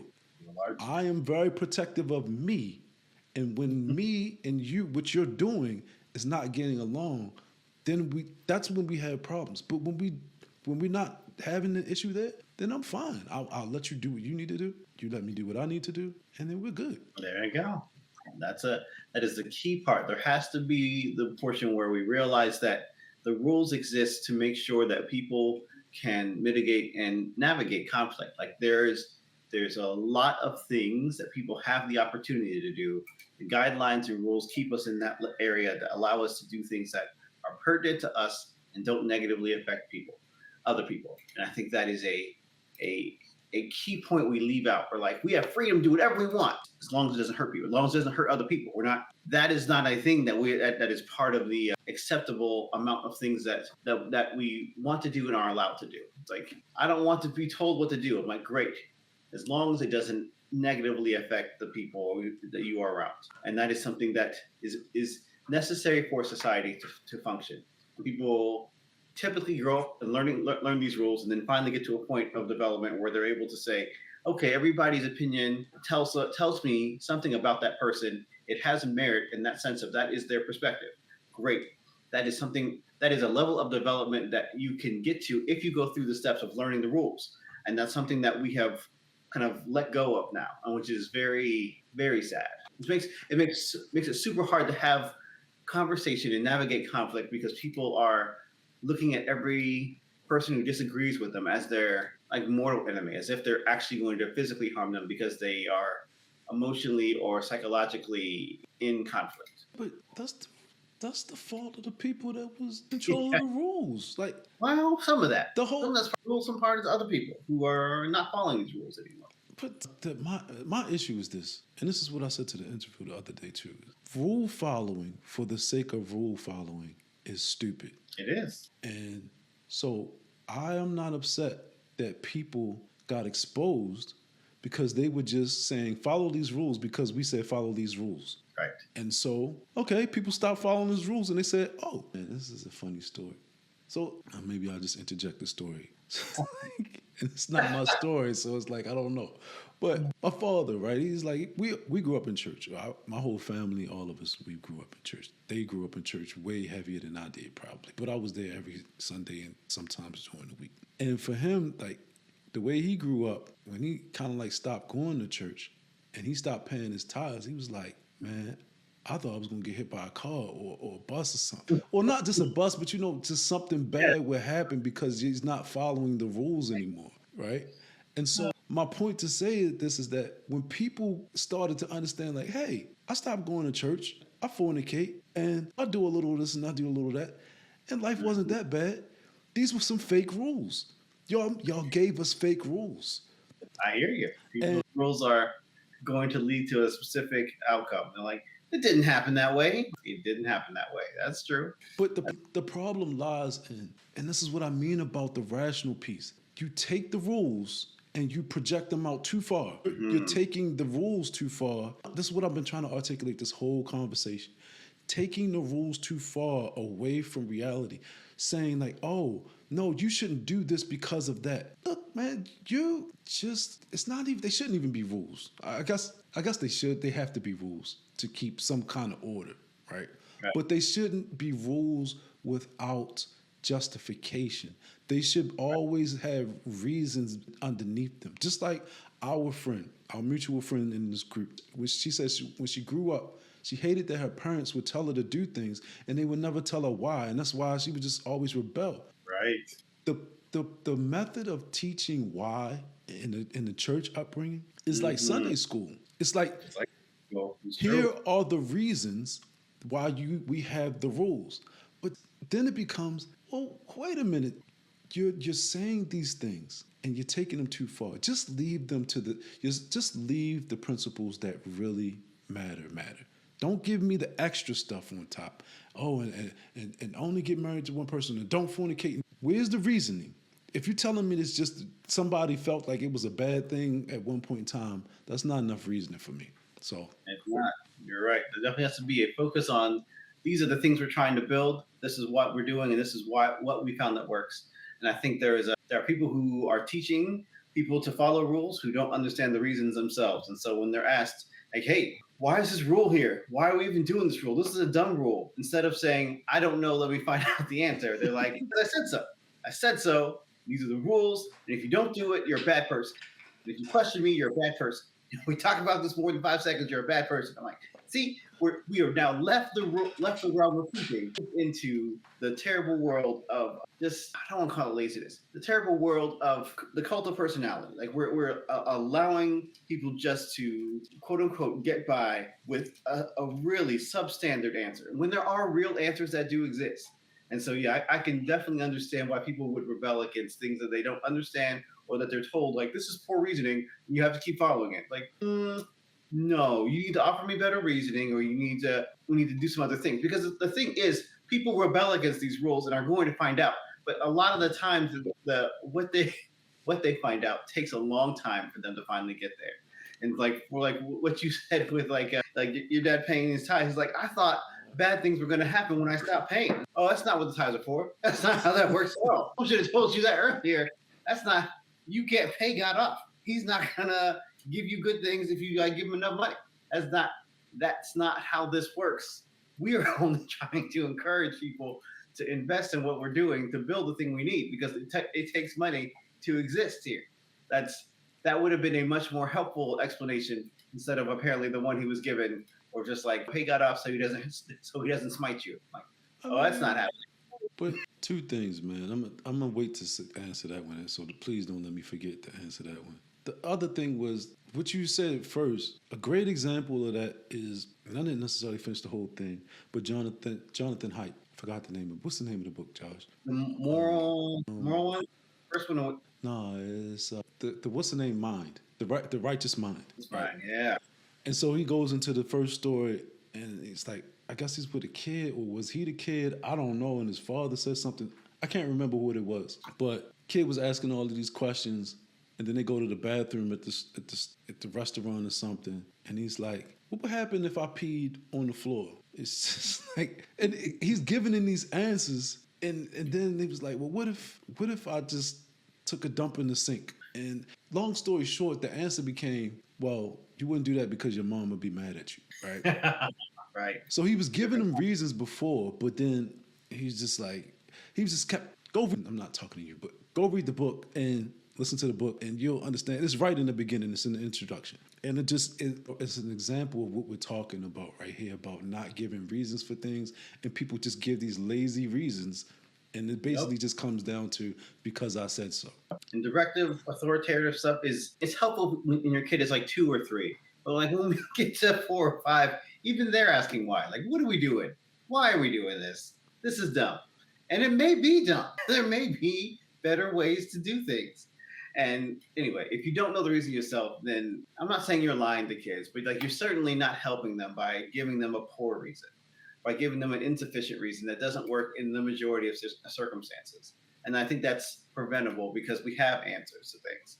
You were going to talk about the Bible thing or tithing thing where people pay off God or think they're paying off God and they think bad things are going to happen. Yeah, well, the whole point of it is like every week when I went to church, right before tithes, they read the same piece out of the Bible. And They do. If a man robbed me, then I can't remember it word for word, but that's why would anybody get any other sense from, why wouldn't they have to face retribution for not giving? Why would you think something else? I hear you. That is certainly how it's presented a lot. It's like, will a man rob God? You do all this and blah, blah, blah. I'm like, I hear you. They would have to expressly, the pastor would have to then go behind that to expressly say, we give to build this particular thing. This particular thing, my God's kingdom, this community takes money. We have rent. We are trying to cover the rent. Please invest in the thing you say you care about. or don't. But don't be surprised if you don't invest it. It's not here anymore. Like let's all be on the same page of what we're doing. But yes, anyway, I it's feel you, but here's the tricky piece about that.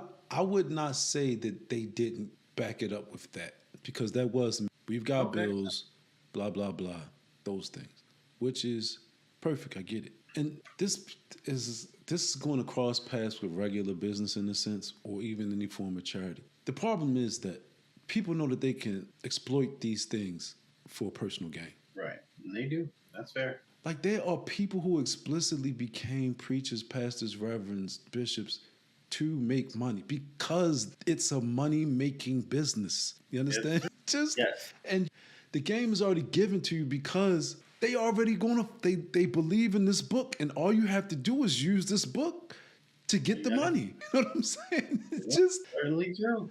so I'm not trying to paint it like, oh, this is the necessary conclusion. I'm just saying, like, when you have ambiguous ideas or vague ideas, you just plant the seeds for corruption. It could be abused. I mean, this is power.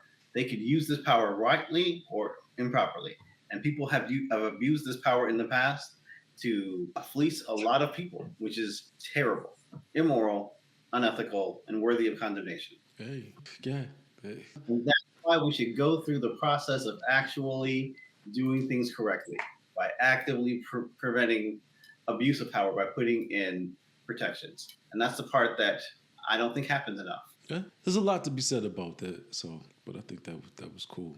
That was good. I really want to. I had a lot of questions in the sense that I had a lot of. It would be cool to know what you saw as an application of like a lot of the cognitive functions. Like it was cool to me. Like when you go to the cognitive journey in from sense of life to like the psychoepistemology portion, you're talking about how people have cognitive abstractions from. You said cognitive abstractions are the mental representations that enable individuals to process complex formation, make judgments, and devise plans. Specifically, they form concepts where the abstractions are employed to create generalized ideas or categories. And so, like you talked about how there was Emily, who was an ISTJ, and so that's in her extroverted thinking in her second slot, right? Her parent function. So it says if Emily uses her extroverted thinking, she might organize her new life with a focus on efficiency and objectivity, creating lists, plans, to optimize her adjustment to a new city and choose her living situation based off of criteria of like cost and expense, distance, and convenience. Mm-hmm. And I don't understand, or I guess I had a question to say like, how else could she use her extroverted thinking like as a second function? So I guess it's her parent function. How could extroverted thinking parent her main function, introverted sensation? Like we're talking about how people who use sensation are using an irrational function, right? They're using a perception as their primary function. Right. And people who use that perception, that introverted sensing, like I associate the second function, that parent function, that extroverted thinking as a rational function, like that's focused on strategy. And I don't really see how those, like what interplay they have. Like how does their a sense of life of a ISTJ, like how does that affect their psychoepistemology? Sense of life of a ISTJ.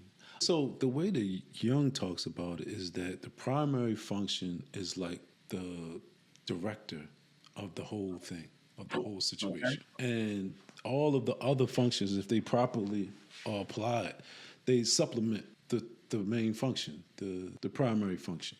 The way he explains sensation or irrationality is that judgment is not made by, what does he say? It's not rational judgment. It's things, attacking things as they occur, as they happen. Nothing being decided by judgment. It's like something occurs in your life, you perceive it, you have to deal with it.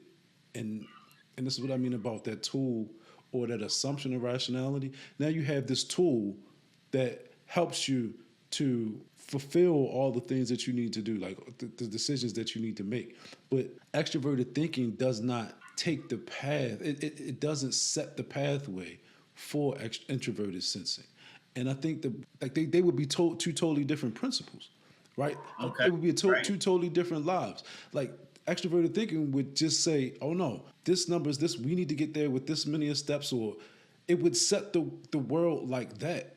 Whereas those Mm, sensation would set the world of, oh, this is happening in life, I gotta get this done like this. Bam, bam, bam.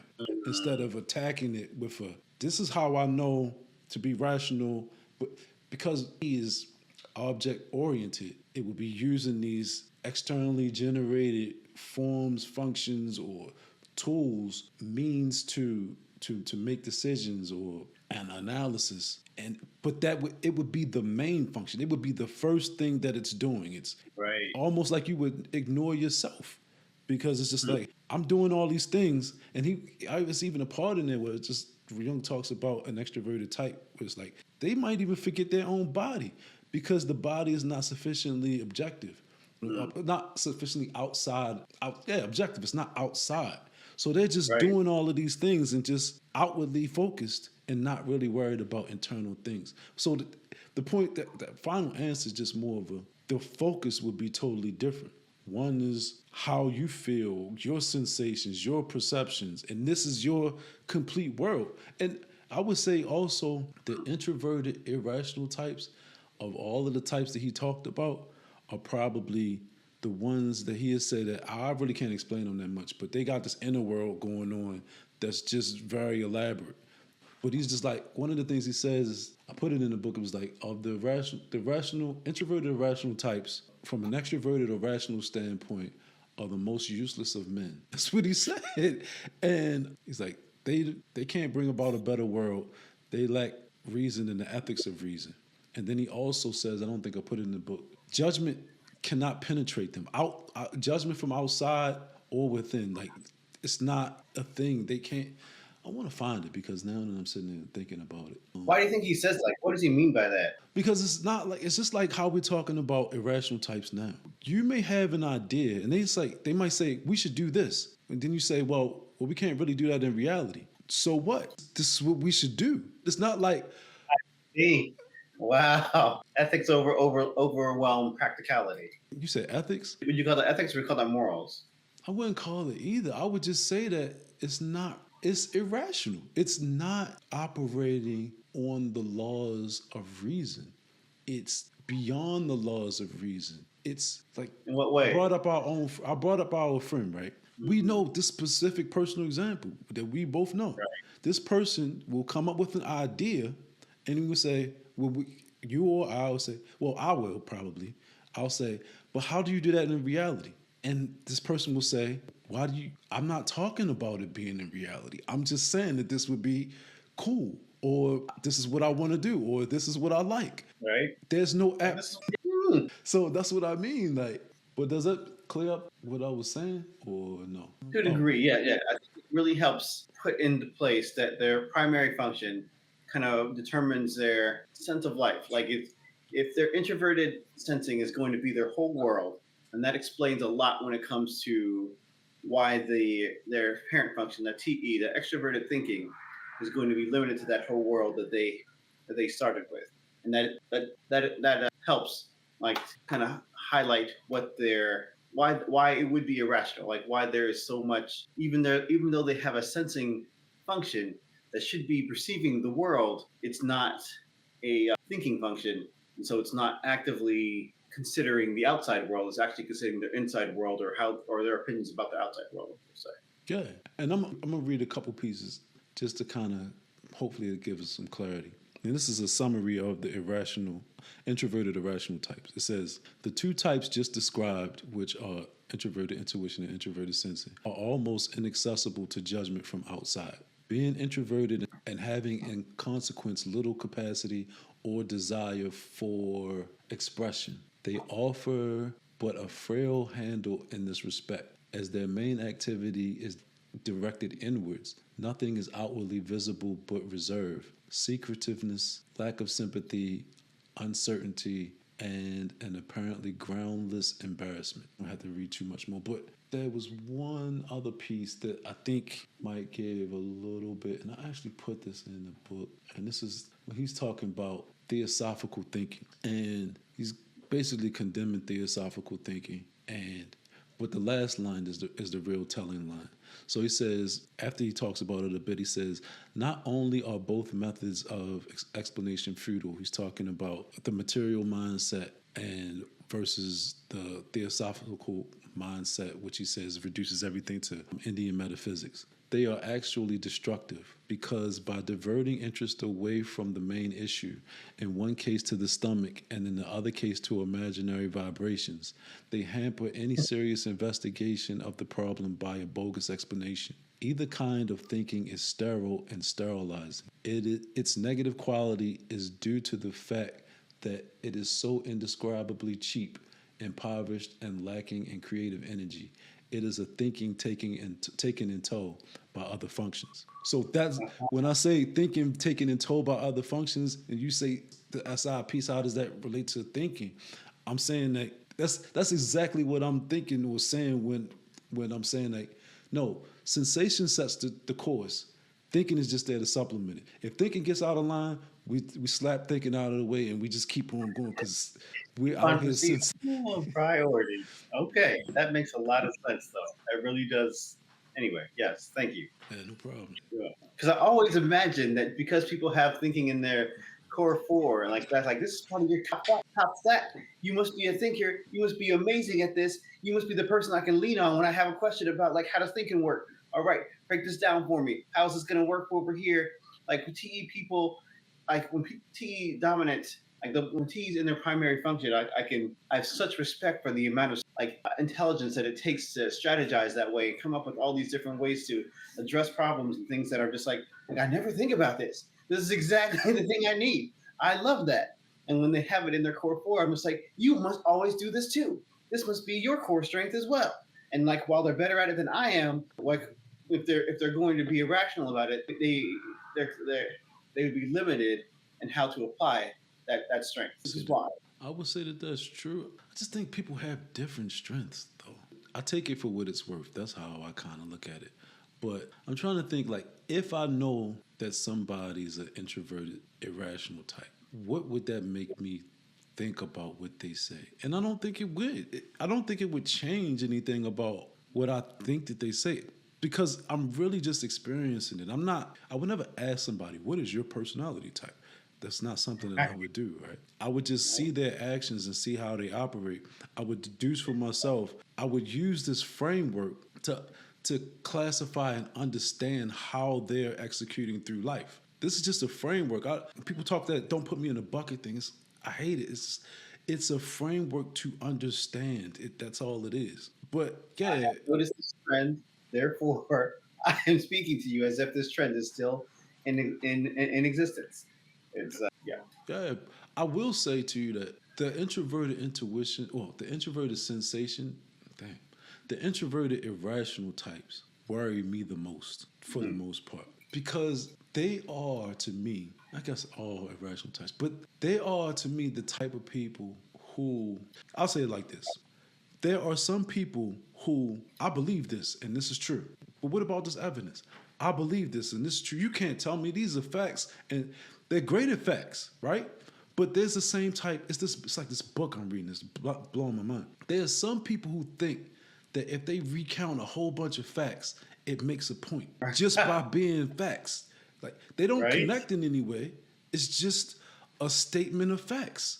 And so they think that they've made a point. And I'm sitting there, I'm like, you didn't connect these statements together in any way that I can verify, or you're not making an overarching point. And they'll look at me and be like, how do you not get it? I just told you all of these facts.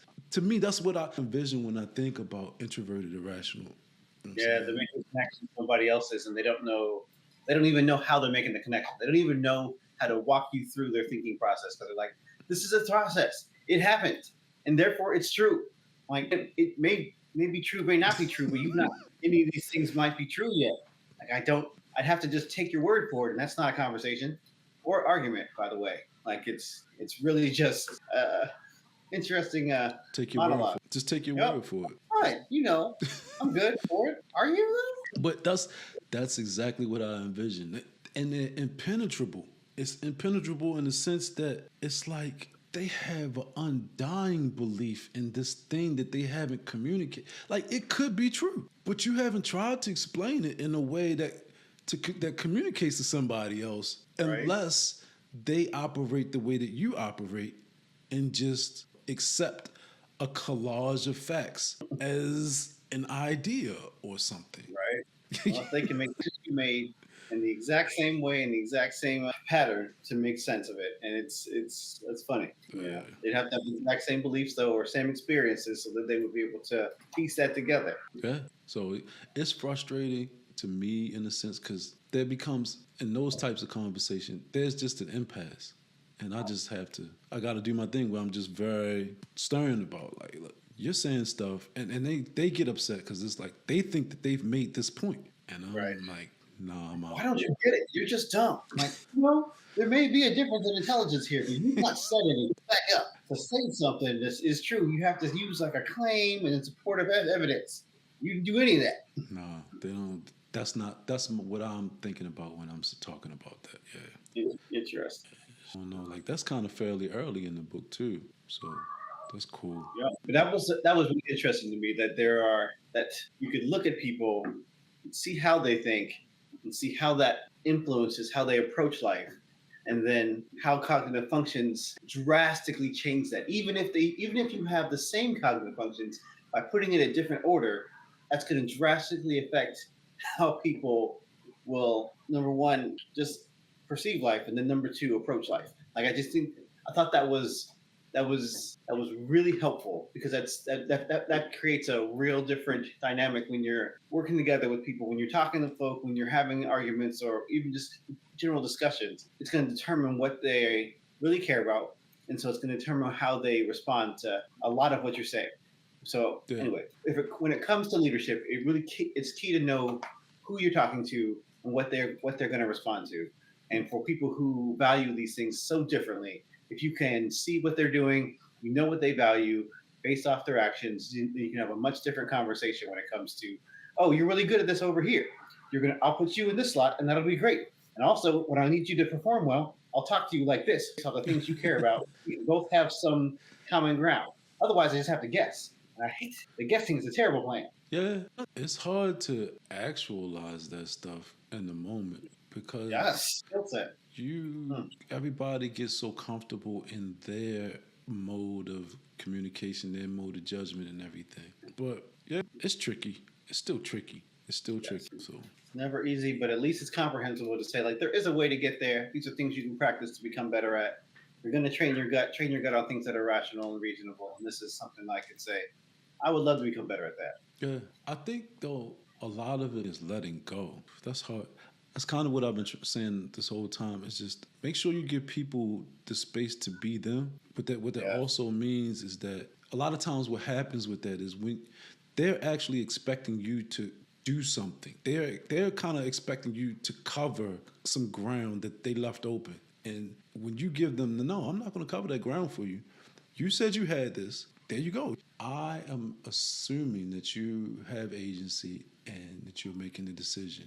And once Yeah, you make the yeah, I think that's key. I have enough respect for you to allow you to make these steps on your own, to make these leaps on your own, and to come to a decision on your own. I'm going to allow you to have responsibility, and I'm not going to get in that way. I'm not going to stop you from having all the agency that you were born with. And I think that's a cool point because that's one of the cool parts. Oh, I don't know where she had it, but like Ayn Rand put it in one of her letters and whatnot. And she was just like she was talking to another politician who was trying to micromanage everybody's choices, and they're like, we're not going to let them do this, not going to let them do that. And she was just like, I just think we have a difference of a sense of life. Like I just have more respect for human beings than you do. yeah, It's what it you. is. That's a simple way of putting it. Yeah. But that's a complex piece, man. I guess that's a big reason why I wrote the book. Like I just to me this is so it's hard to talk about sometimes. That's why I'm happy that you had that question because a specific question is a little easier to answer because if I'm trying to talk about the book as a whole, it has so many it's not twists and turns. There's so many things that build on top of other. There's a fundamental level, Then there's something that's complex that's built on top of that. Then there's Yeah. another piece that's complex that's built on top of those levels. Layers on top of layers. Yeah, so it's hard to kind of just say, well, what is it about? What is that? Well, I can tell you what this part is about, and I can tell you Mhm. what that part is about, and in a structured way, it helps me because, like, yeah, see, this part relates to this part and the part that's below that part. See how it built up from? It's just like Ayn Rand's axioms when I talk about them, like A is A, law of identity, Yeah. consciousness, Axiom 8. that automatically leads to these other things. Rational egoism is because of her metaphysics. That's how it all comes together. Then it gets to her politics because of her ethics, and her ethics are because of her metaphysics and epistemology. And so, of course, this is the natural. Okay, we go from individualism. Now we have to naturally get to capitalism. Why? Yeah. Because we get to these things. But those are complex things, and that's why, like, even in the book, I'm like, all right, people have, it's like the mind body dichotomy. It's that idea of the rational or the moral is not always practical, and the issue with that is, and I'll just say, it's an intellectual shortfall.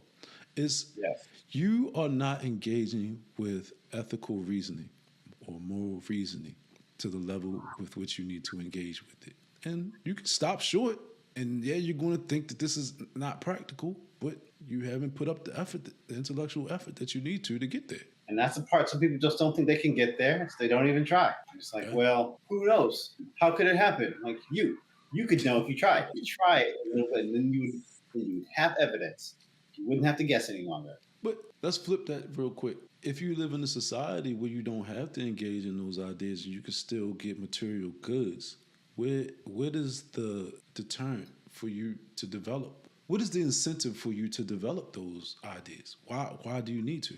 Right. It's just when you'd have to see people who use those ideas perform at higher levels in ways you care about. And if you knew that by understanding these ideas, you would have greater agency to create a better life for yourself and those around you, that would that would change a lot of people's approach to just life. Like if you knew that business existed and that you could learn it as a actual process, that would change people's approach to education, change their approach to what college they went to, that would change their approach to networking. It would change your approach to socialization because there would be a much different goal instead of just this is just what they told me to do. I was just following random orders. Yeah. Like, see, there's a whole different world out there that you didn't even know you had access to. But the second we're like, by the way, this is possible, and it's possible for you if you follow the same steps every other human being did. It's a different approach, it's a different idea, and it's a different outcome than most people tend to get. And I'm like, if you don't like these outcomes, what about these outcomes you do want? How could you get there? But once again, what problem are we solving, Josh? Yes. We're solving a very, what you just explained. The reason why you develop these moral principles is because you're solving a very complex problem that's a Right. long tail problem. It's not a short tail problem. You're not even going to be aware of it until you pretty much die. It's like one of those, it's like the cancer that somebody just goes to the doctor. He's like, yeah, you got like a week, man. It's almost a wrap. It's like that type of deal. Because I think that this is why I love working with Rand and Young. He has a specific thing about he says the same thing as well. The problem is you can do the short term things. You can get the material goods, but you can't really, you're not developing real meaning, not conscious meaning. You're not developing societies.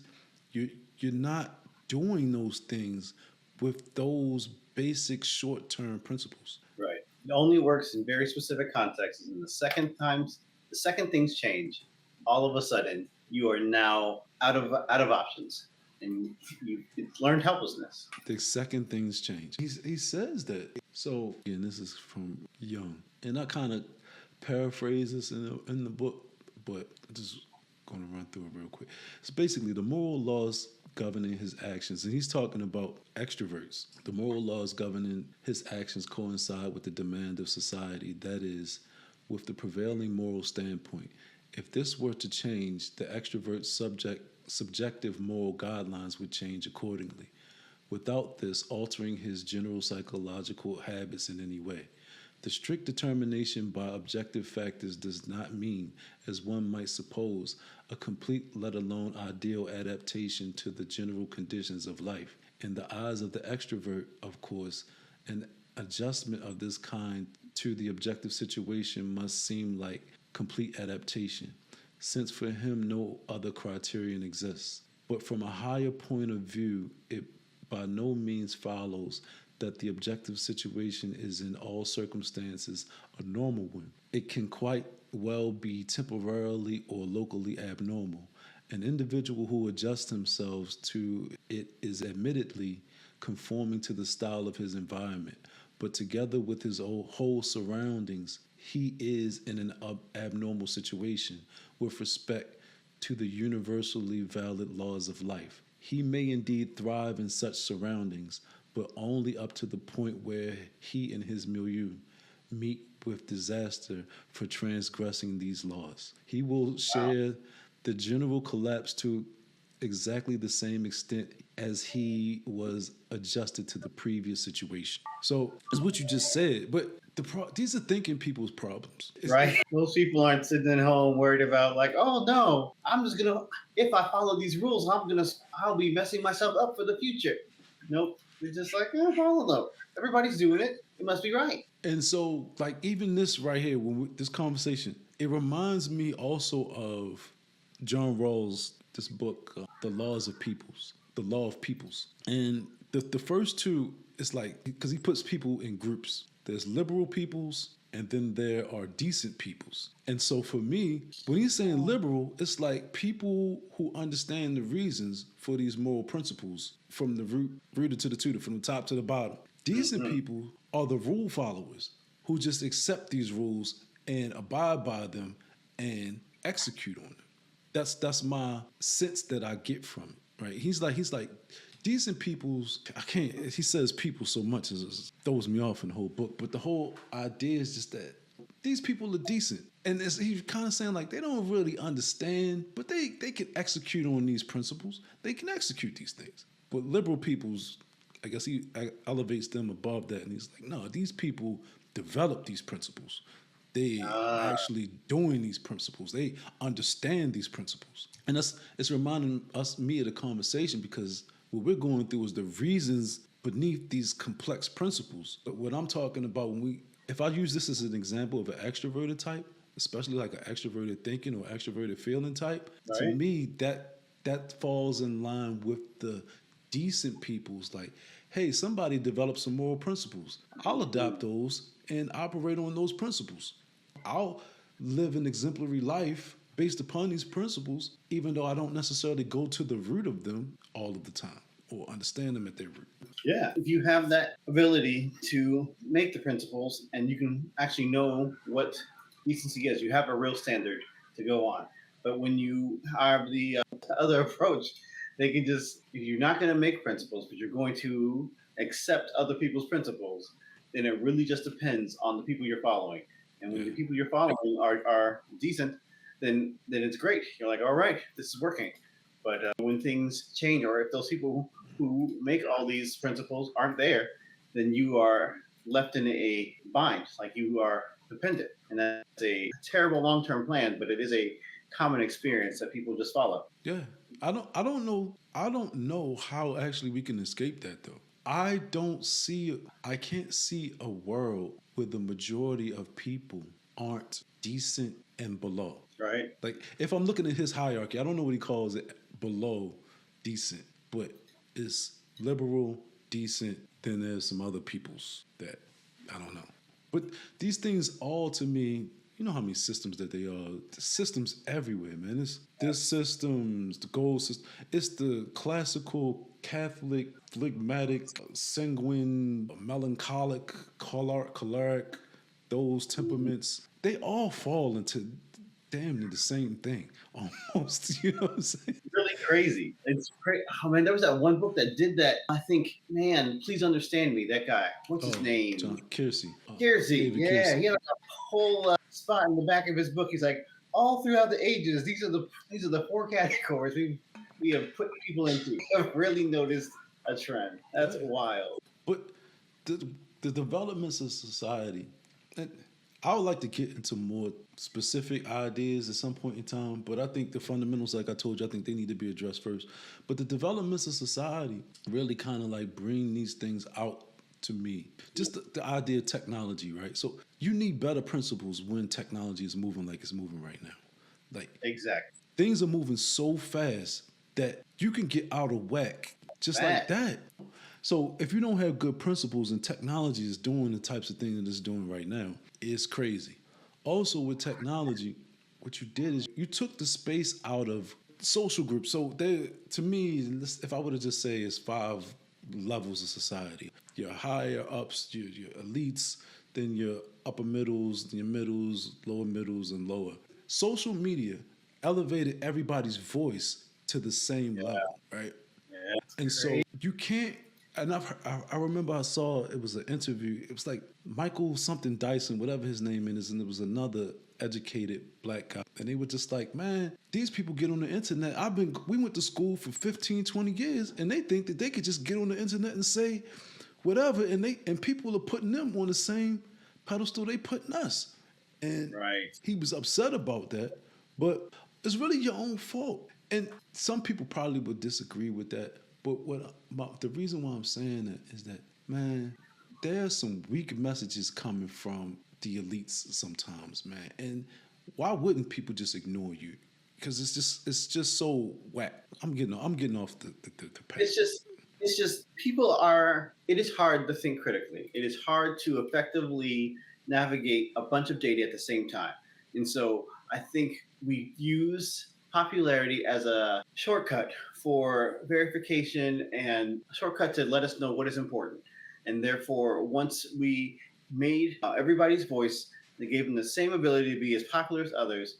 As soon as they get some followers and they promote this to all their followers, and all of a sudden their voice gets louder. And that loudness is not being judged based off of how correct it is or how rational or it is or whatever. It's now They couldn't. just they couldn't. And so people get upset. They're like, can you believe this is happening? I'm like, well, yes, you've been to school. You've known their voice gets heard. Whether or not they're right or not, it doesn't matter. Like if you go and you try to win the student body president election, you need to be popular enough for people to know who you are to vote for you. Like that is how this works. And people are voting with what you are saying with their attention. And therefore, if you are like, they got more attention to me, then they clearly did a better job at marketing themselves. This is not about truth. This is not about righteousness. It's not about how intelligent you are. That is not the game you are playing. You're talking about a different game. You're solving a different problem.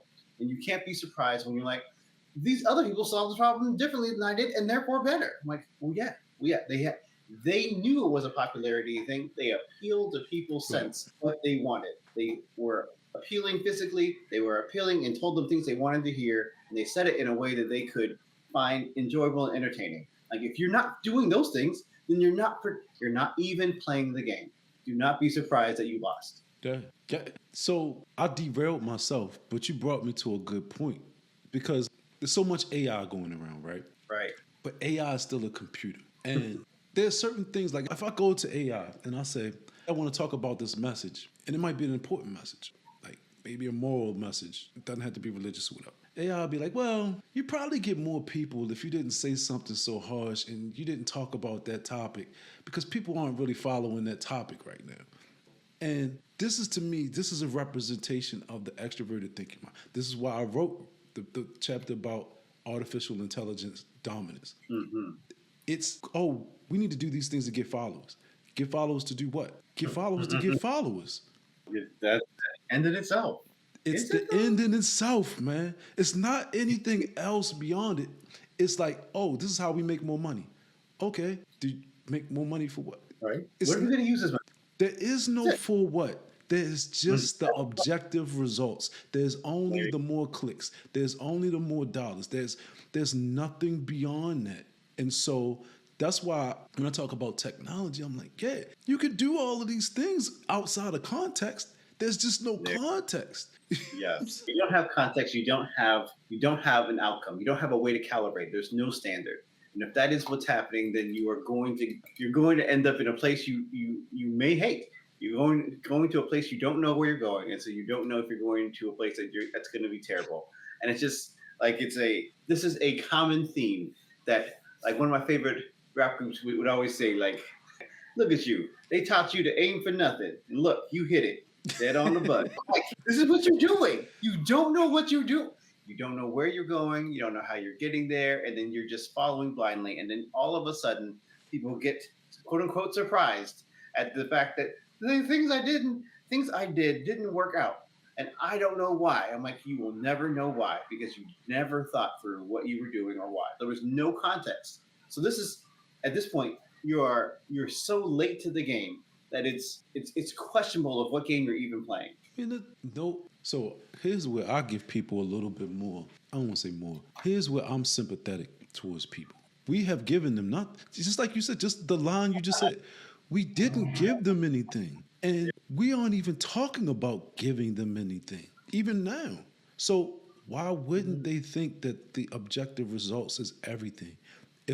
Why wouldn't they think, oh, the dollars are everything? The Right. people don't eat. Man, it's so we're at a when you combine this technology with the way people think, they're trying to mimic reality, and there's almost no more reality to mimic. I don't even know if I'm saying that right. It's the whole idea of a diamond watch or a diamond ring or the biggest car is to be unique and stand out from others. But if everybody has the same thing and then they're trying to pretend have fake things to look like, they're not understanding the whole purpose of getting something unique. It's just like we Exactly. all have this thing. It's not even unique anymore. So what are we even talking about?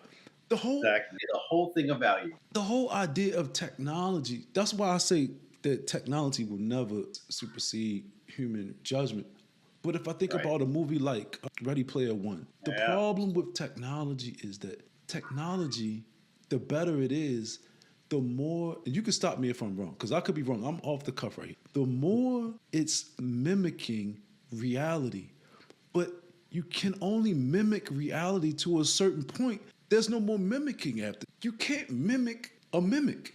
And achieve a real objective, because you're not looking at what you're doing and aiming for the same goal anymore. Like, I think there's a lot to be said that technology is super helpful, but it's only helpful when you as a person have your own goals. You have to set your own goals first, and it can amplify what's already there. And I think that's the problem we have right now, is that we pretend that, like, oh, artificial intelligence, it's real intelligence. It's going to tell us what to do. I'm like, no, no, no. Artificial means that it's outside of us, and that's the only benefit, and therefore it can help us do it, Right, but exactly. it's for us. When people are trying to outsource the intelligence because, like, well, it's artificial and therefore it's going to do it for, like, that's not what we mean. That's not what we're even saying. We're only saying it's a helpful tool. It'll amplify what's already there. It can amplify something good or amplify something terrible, but it's only a tool, and therefore, like, we have to look at reality first to say, this is what I can see, and now I need to make a judgment on what I want, and now I can find a tool to help me get what I want. But I can't say, let's insert the tool here to tell me what exists and tell me what I want and tell me how to get there. It can't do all the things for us. It can't live our lives. Meaning, when we try to substitute AI's perception for our own, we end up in a place that does not help us, because it's not here to help anymore. There's no more us in the picture. True. I will say, luckily, what I've heard when I hear people talk about AI, granted, I'm around certain types of people, it's that same message. AI doesn't do the thing for you, it's just an assistant, right? There you go. But the thing that escapes me is that technology, if it's good, it seems realistic, right? But realist, you have to have real to have realistic. So you could go into a video game and have a buffet on the screen on AI, go around the world, talk to people, have a buffet.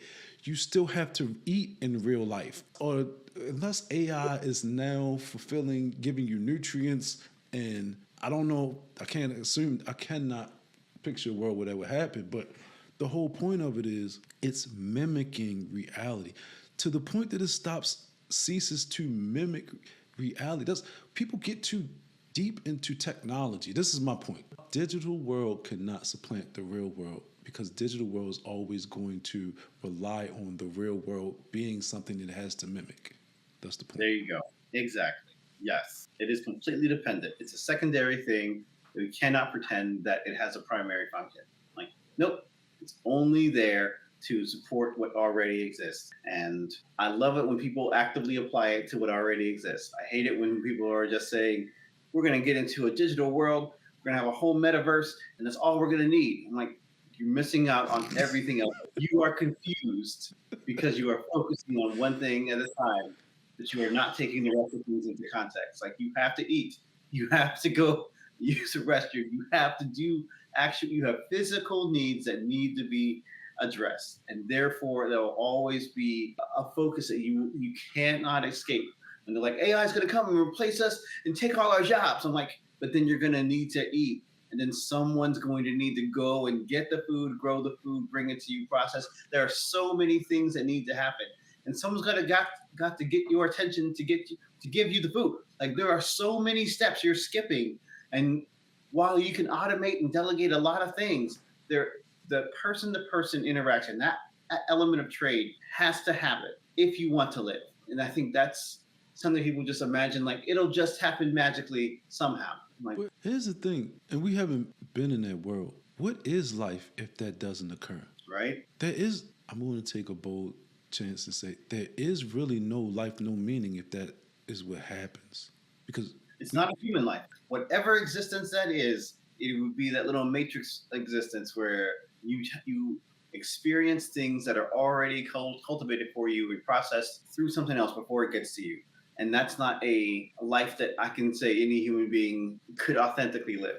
So it's. But if you think about this, I think we're gonna have to table this because if you think about all of the reasons why we are doing now what we are doing, you're saying we're taking those reasons away. Right, exactly. We developed morals because we needed to, like you say, solve the problem of life. Even though I don't always like that, but it is what it is. You develop skills for this specific purpose. Every job that a person does in life today is to solve that problem. Is to solve the problem of trade because I can solve the problem of eating and I can solve the problem of shelter and all of those different things. If we're not solving the problem of life, what are we doing? Exactly. But if we're not even of life, are we even alive? How can we even continue living? And I think that's the part. Like, I don't think we can. there you go. I think that is the part that people forget. They're just like, well, robots will do all these things for us. I'm like, but if they do it all for us, we don't have a reason to live. If we don't have a reason to live, then we won't. And that is another problem. We are like, that's a second or third tier problem that takes away the first primary issue. I'm like, you have to stay alive to have a problem. And if we take away the reason to be alive, we will no longer have that.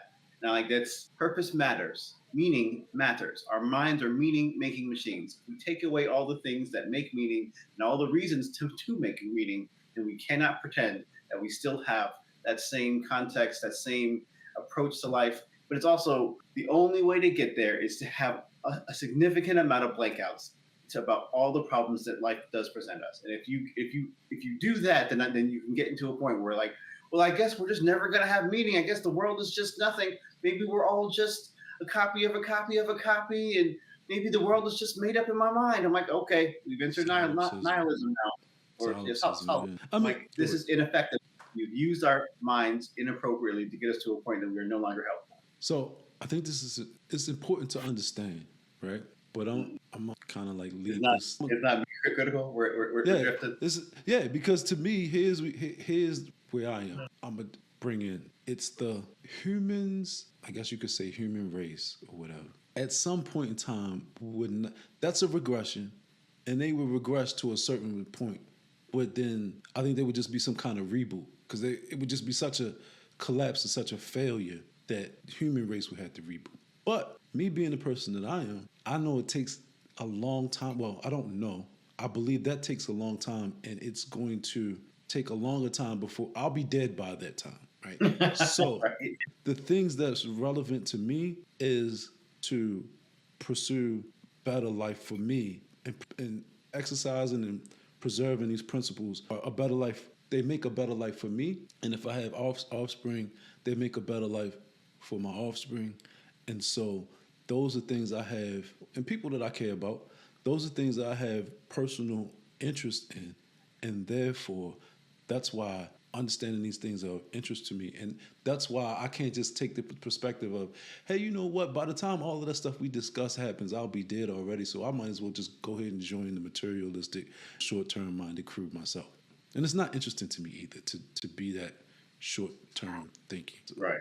It's not helpful. It's not interesting. It's not worth it.